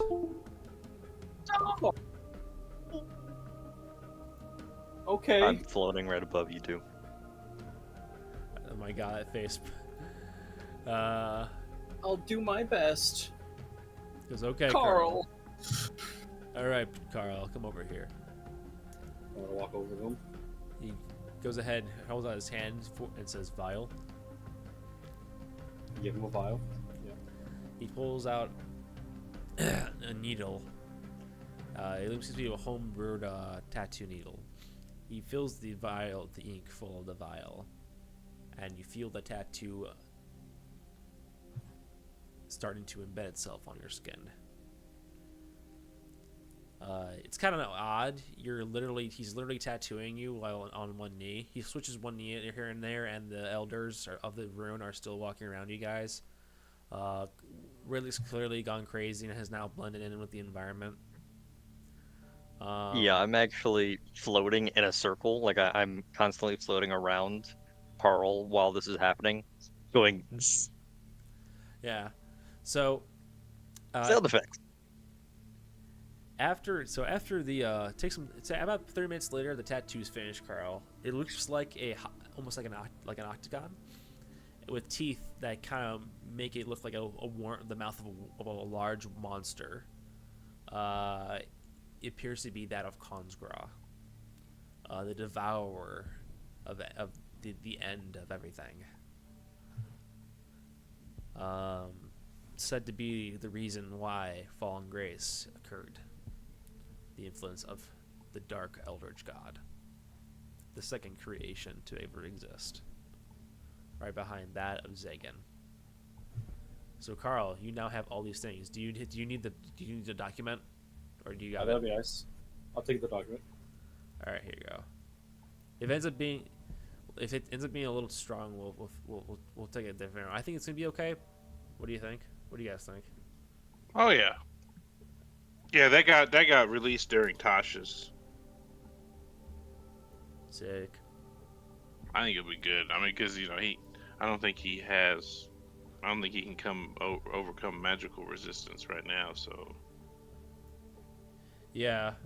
So yeah, that's gonna be super. I don't know. Did Peter make Carl happy? Yep. Definitely helps. The +1 to my punches always are very welcome. Yeah. And Peter gives you a solid thumbs up, but for a brief second there, you see Peter appearing to have like his neck snapped and falls on the ground dead. But then it comes back. You come right back to it, and Peter's just fine. And he goes, "You had a freak out moment, didn't you?" Carl, is that something happened Yeah. to you? You okay? That tattoo kind of really hurt. Okay.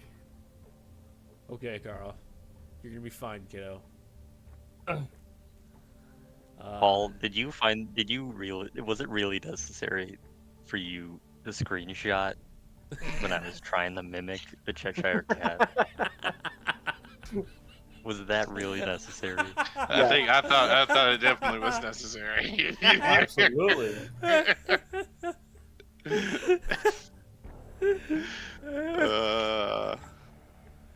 That's great. I can't look at it.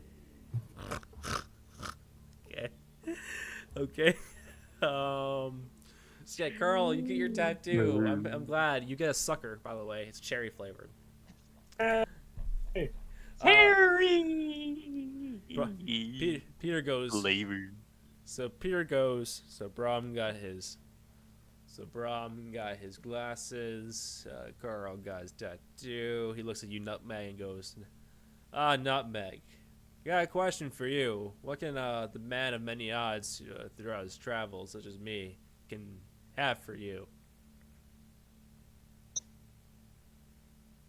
He's gonna think for a minute. He goes, What do you got spell-wise? You mean spell potions or spell scrolls? Not necessarily spell scrolls, but something to help me cast spells or even make spells more powerful. He goes, I see. Let me see what I can do here. All right.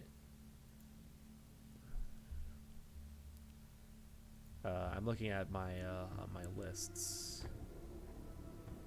Okay. Okay, that's. Those are always good and dangerous. Yeah. And you know, you could always use a microplane. Boomer flying.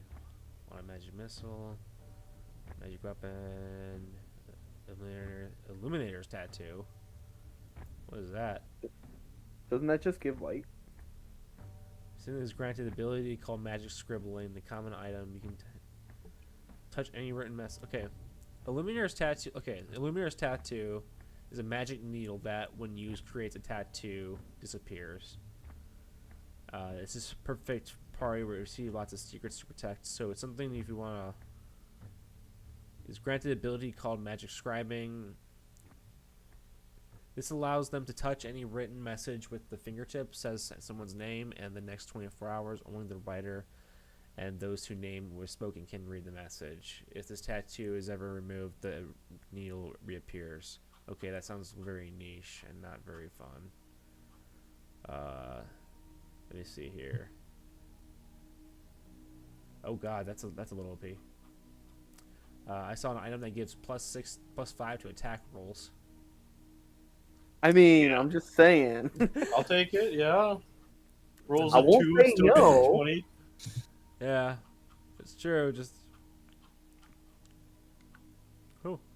Here, let me go ahead and find here. What would that do to me? What would that do to you? That would give me a +12. Oh my.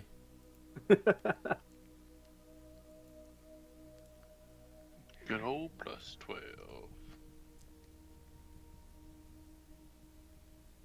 Okay.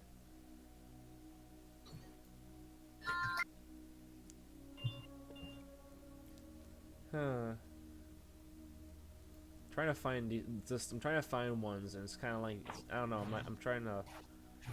I'm looking for ones that do spells, not like, you know. Here, let me go ahead and go back here. D&D spell.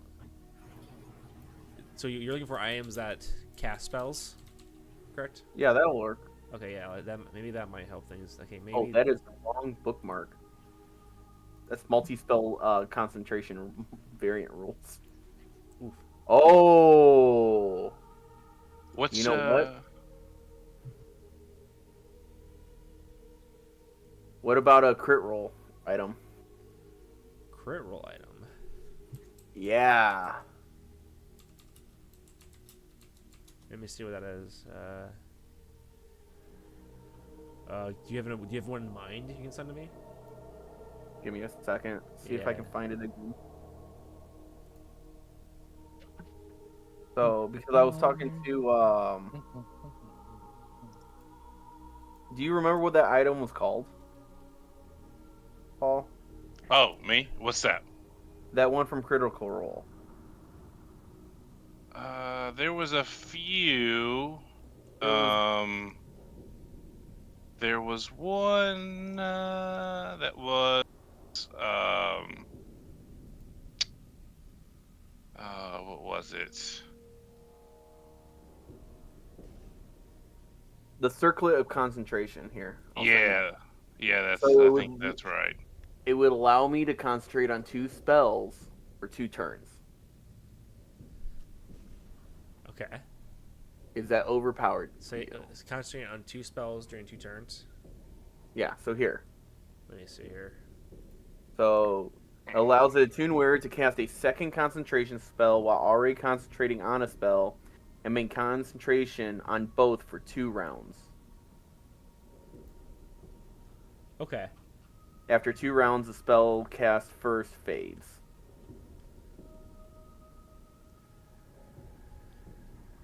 Okay. Does this say if it's rare? Oh, you know what? Wondrous item. It wouldn't be in actual D&D Beyond, would it? I don't know. Maybe. I don't see it. Because I don't think it's in the Call of the Netherdeep book. I think it's in their new book. Well, Google has all the answers.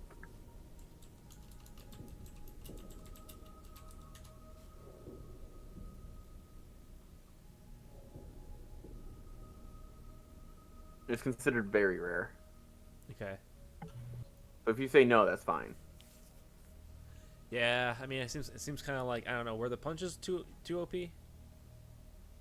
No, you keep asking that. The I punches know. aren't too OP. I know. I'm sorry about that, guys. I just +1 damage. Oh, yeah, man. just +1 damage. And +1 to hit. Yeah. And Uh, I think they're an uncommon item too. Yeah. Tell you what, that's something maybe later. Okay. Yeah, maybe later. I do like the idea of let's definitely come back to that, especially when you like level up or so. I do, however, have a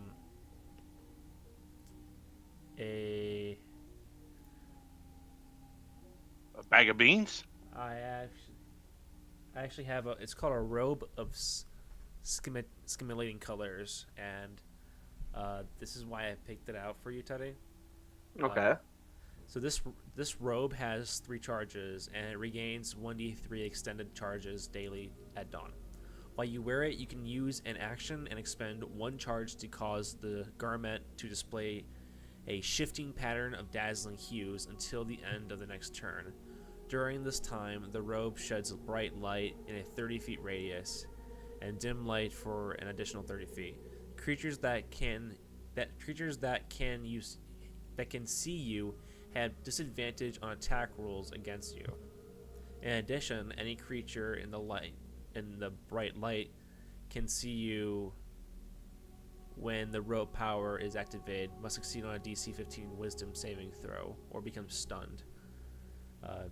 That sounds cool, but I also feel like it also makes me think how I'm going to kill you. Hey, all my attacks are going to be disadvantage. I'm okay with this. It's true. I know you'd be okay with it. It's just gonna make it really hard for me, and it's hard for me to kill you guys anyway.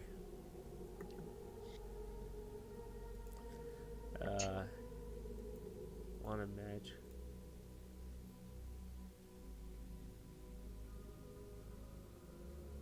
I mean, Robe of the Archmage, AC of 15 plus my Dex modifier. Advantage on saving throws against spells and other magical effects. And then I get a +2 DC to all spell attack bonuses. I mean, how much? That's a legend. That's a legendary item, though. That's legendary. Okay, yeah. For Paul's was rare, if I remember correctly. No. When you said it, I just typed in robes. Is it uncommon for you, Paul? Yeah. Goggles of Night. Yeah, they're uncommon. Okay. Yeah, it's Goggles of Night's like a real low magic item. Mm-hmm. Gotcha.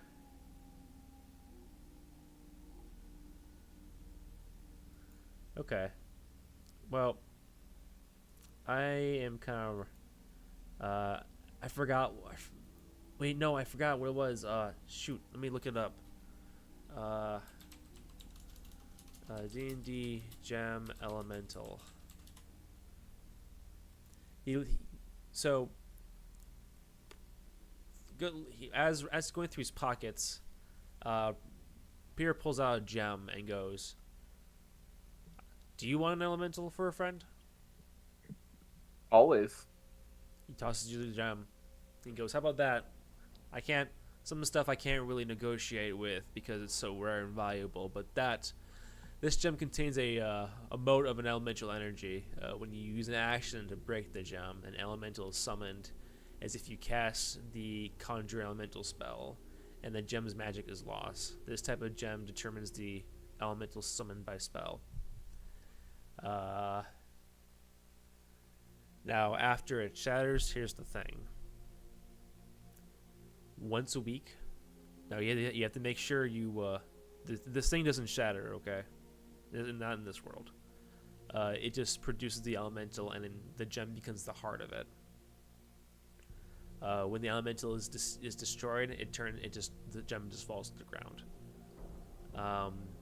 It can be stepped on and can be broken by other because it's not like a diamond, you know what I mean? Mm-hmm. But it will rejuvenate once per week. Very well. Yes, and all 4 elementals are a different elemental. It's like a Pokeball. Ooh. Yeah, name them as you wish. How about that for an item? Because I was struggling with what I was trying to get you because everything was so OP, but this just sounds fun. Oh, this is gonna be fun. Wait, so which one is it? Or you want me to name them off to you? I think he can do either one. I think he was saying. Yeah, like you can do either one, whatever ruby you want. The ruby itself, it seems to be changing with different colors. It appears to be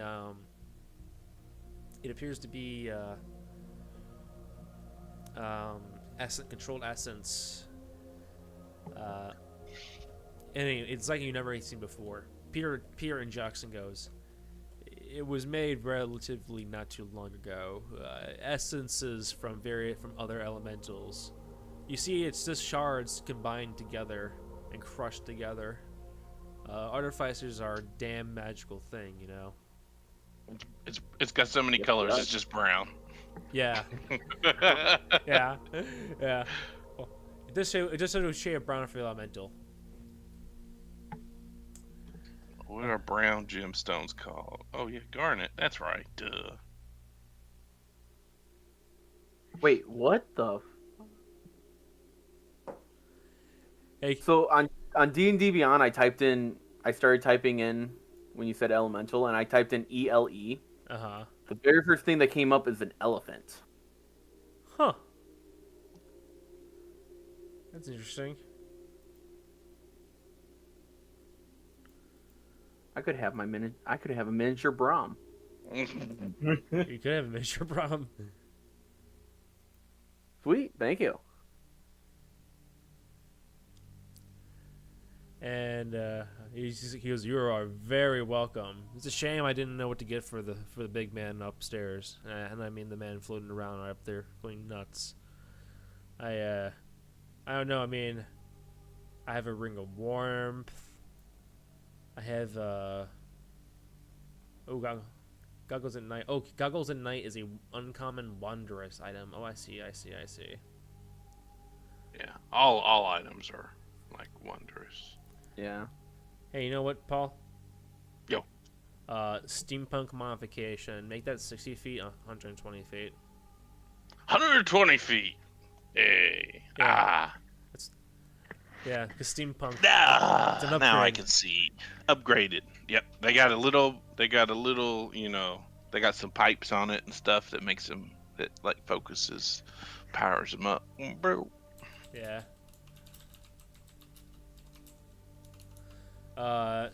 Hey, Relix. Would you like a pet? Like, talk to animals pet.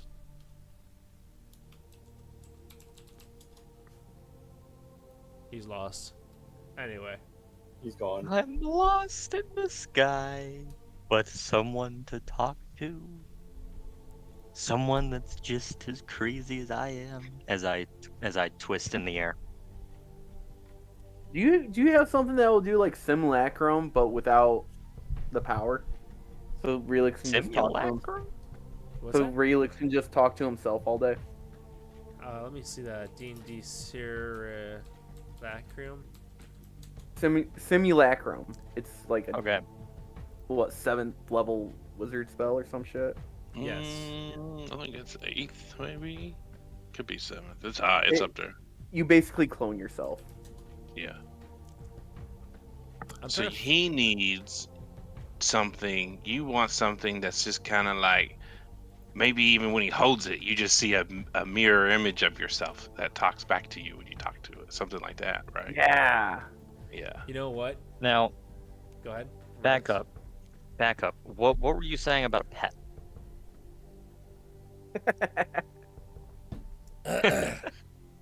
He chose that idea over the Yeah. clone of himself. Yeah. Because now hold on. Here's the thing, right? Is what you were recommending is cloning myself, but so that I could only talk to myself. Exactly. And I'm gonna be honest, that's only gonna make me go crazier faster, because I'm only going to make fun of myself. So, That sounds true. Yes. and I'm like, you know what? IRL, I'm more sane because I have a dog. So what is this pet you speak of?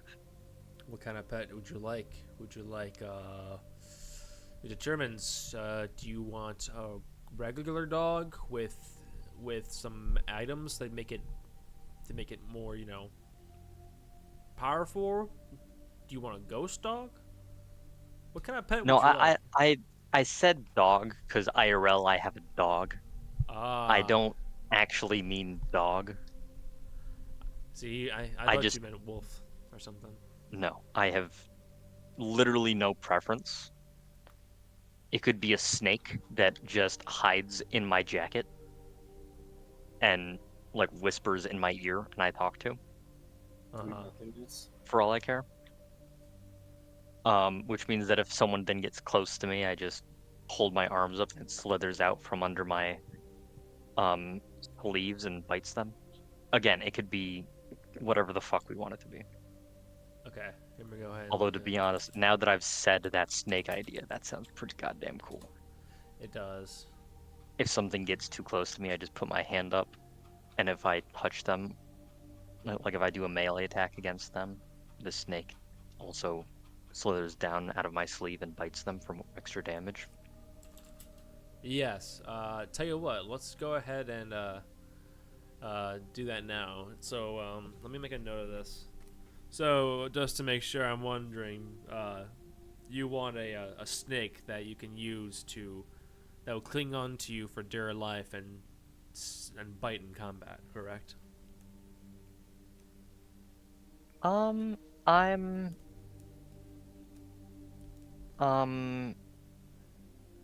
thinking about things. Yeah, hold on.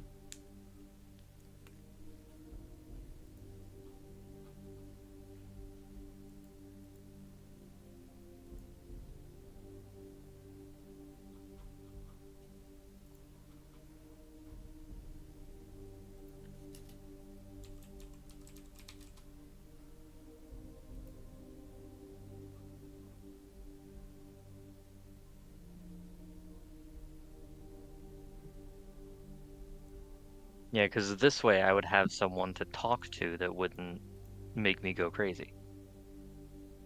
Yeah. So right now I'm on D&D Beyond looking at different kinds of snakes, and I can't believe I'm actually doing this. Oh, I'm so glad. I'm so glad. I didn't know this was going to go into item time, but I feel like you guys kind of deserve it since I took away your blimp. Our blimp. Your blimp. Libly. Blip, blip, blip. Lovely. Mage's tattoo.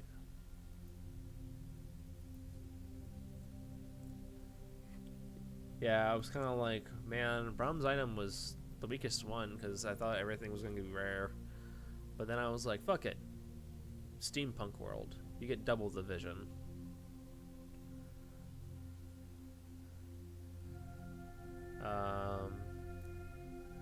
So Carl got his tattoo, his cursed tattoo.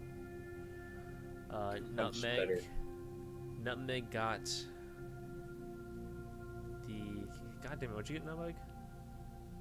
You gave me the elemental gems. Oh yeah, that's right, the elemental gems. Okay.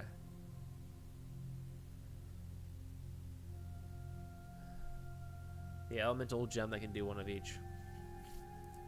Yeah, are you gonna name? Are you gonna name every individual one? It's just blue sapphire, emerald, red, something, and yellow diamond. So it's one of like earth, air, fire, or water. Nice.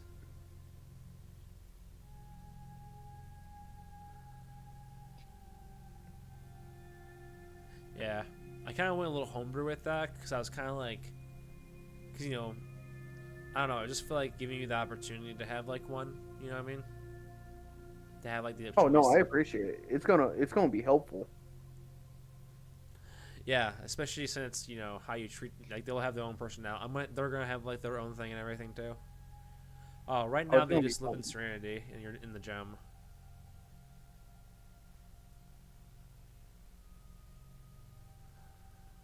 Man. So yeah. Oh boy, howdy.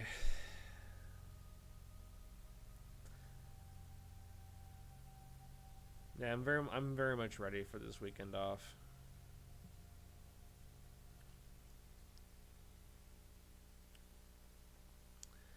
I worked weekend. It wasn't even busy this weekend. I'm just like tired. I'm just tired. Yeah, I slept funny last night. You stopped what? I slept funny last night. Oh, slept funny. Yeah. We. Oh, wee wee. Okay. I think I'm gonna go with a fire snake. Ooh, It's tell basically just a red. It's basically just a red snake.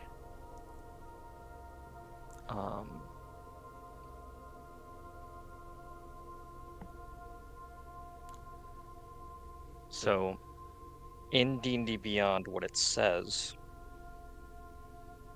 and I'm summarizing it for the simplicities, is when it attacks twice.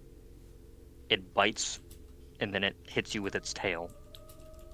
It'll probably just bite because the fire snake I'm looking at is a medium elemental fire snake, like a big ass serpent. Ooh, like Jake the Snake. Obviously, yeah. Obviously, it wouldn't be a big ass serpent. I'm looking for something small, so it'll probably just bite, and then it has heated body. So when something touches the snake, or if it's hit with a melee attack, whatever hits it takes fire damage. Okay.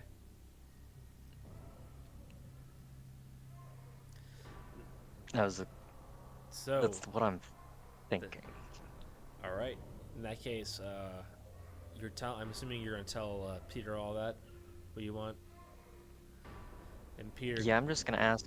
Do you have a snake? Do you have a snake egg? He goes, well, lucky for you. He opens up a large bag, and you see like a little light coming from it. Inside appears to be a light, heating lamp with several eggs. He hands out one that looks to have red veins, red volcanic fire-like veins coming off the side of it. He hands it to you and goes, I will give it about a few hours. By tonight, you'll be able to have let's just say make sure you're alone with it so it knows who is its mama. Or papa, should I say. Now, Who's your daddy? who is your daddy? Now, I believe I've given you all everything. The trickster, I'll get back to him. He's not in a talkative mood tonight, I can tell. So, yeah. I'll do some research on the siege, but if you find out information too, go ahead and do so. Until then, ta-ta for now. And Peter walks off, and by this point, you guys have been walking and talking to this point that you're down at the bottom. He's going to his motorcycle and drives off. In the distance, you can see a ship that is here to take you towards Thanor. It's now in the evening. The sun is going down.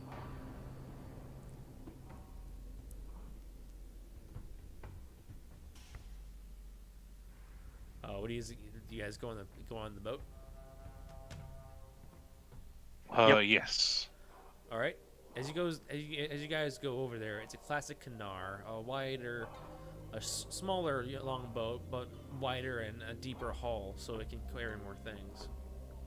It's a father and son duo, and they appear to be they bring you across the board. The father says, "The old man paid for your ticket, so we're taking you to Thanor. You might want to find a place to sleep tonight." So, you guys take the boat to Thanor, and a couple hours later, you arrive. It is now nighttime. The bars are active. The taverns are open, and definitely elvish culture mixed with a little bit of human culture. What is it you guys do?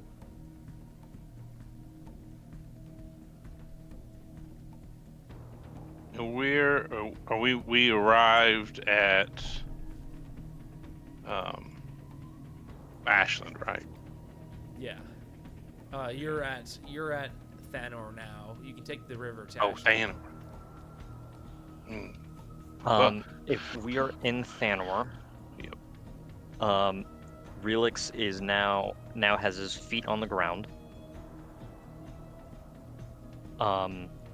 He's going to. Can I look around and see if there's a tavern nearby? Yes. Make a perception check. Okay. Perception. That's 4.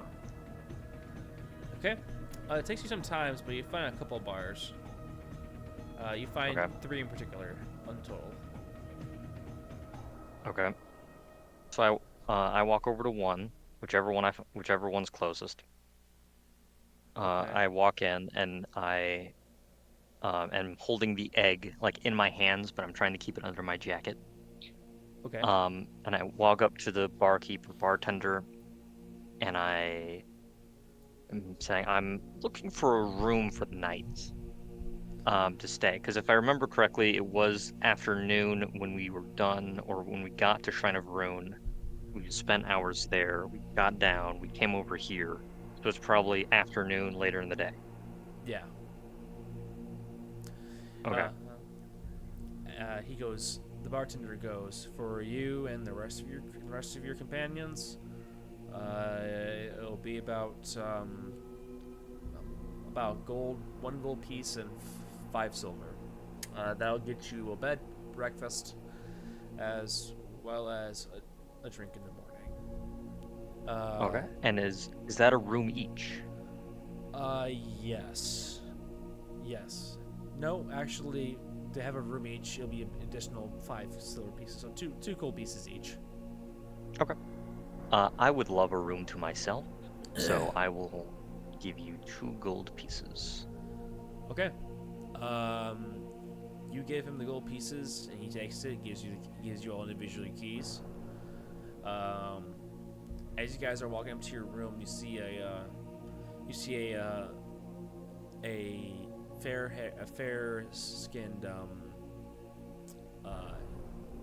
well, he looks to be wearing elvish attire, simple rags, Victorian, button-down outfit and everything, with a vest of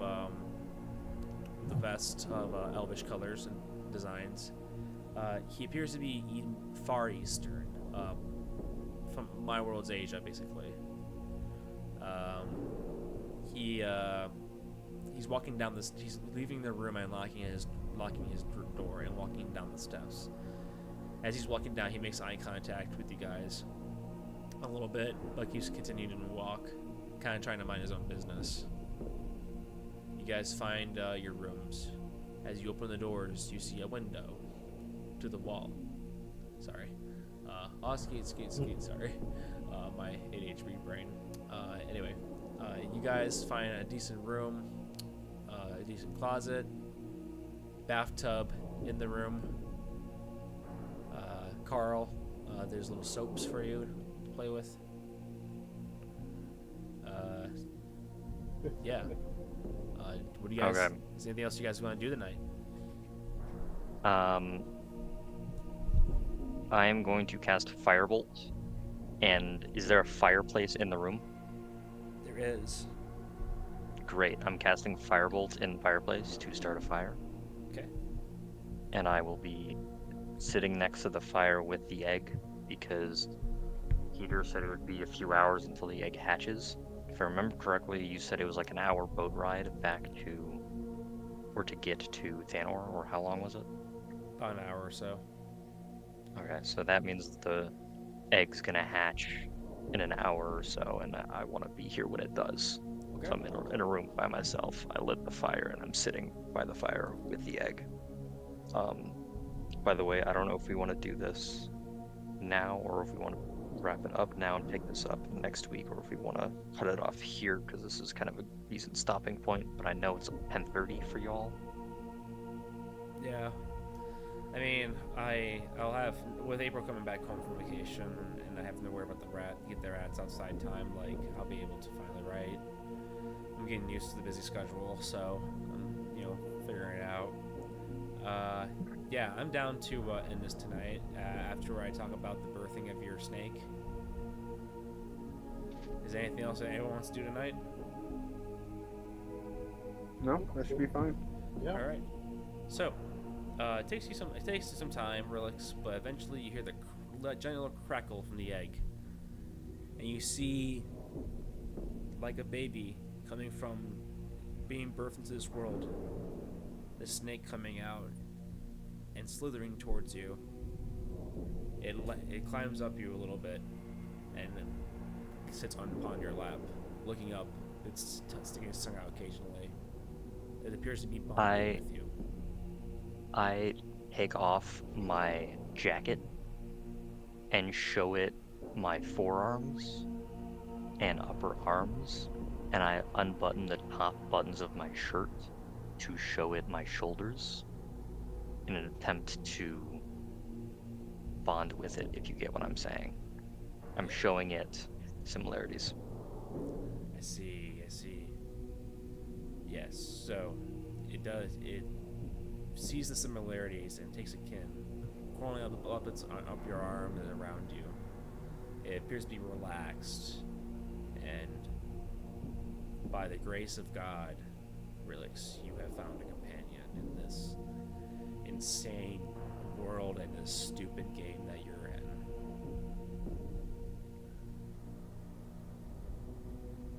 Now, the windows are dark, and then everyone goes to bed and has a great night. Everyone has grown in their own ways and finding out information and gaining items for being good.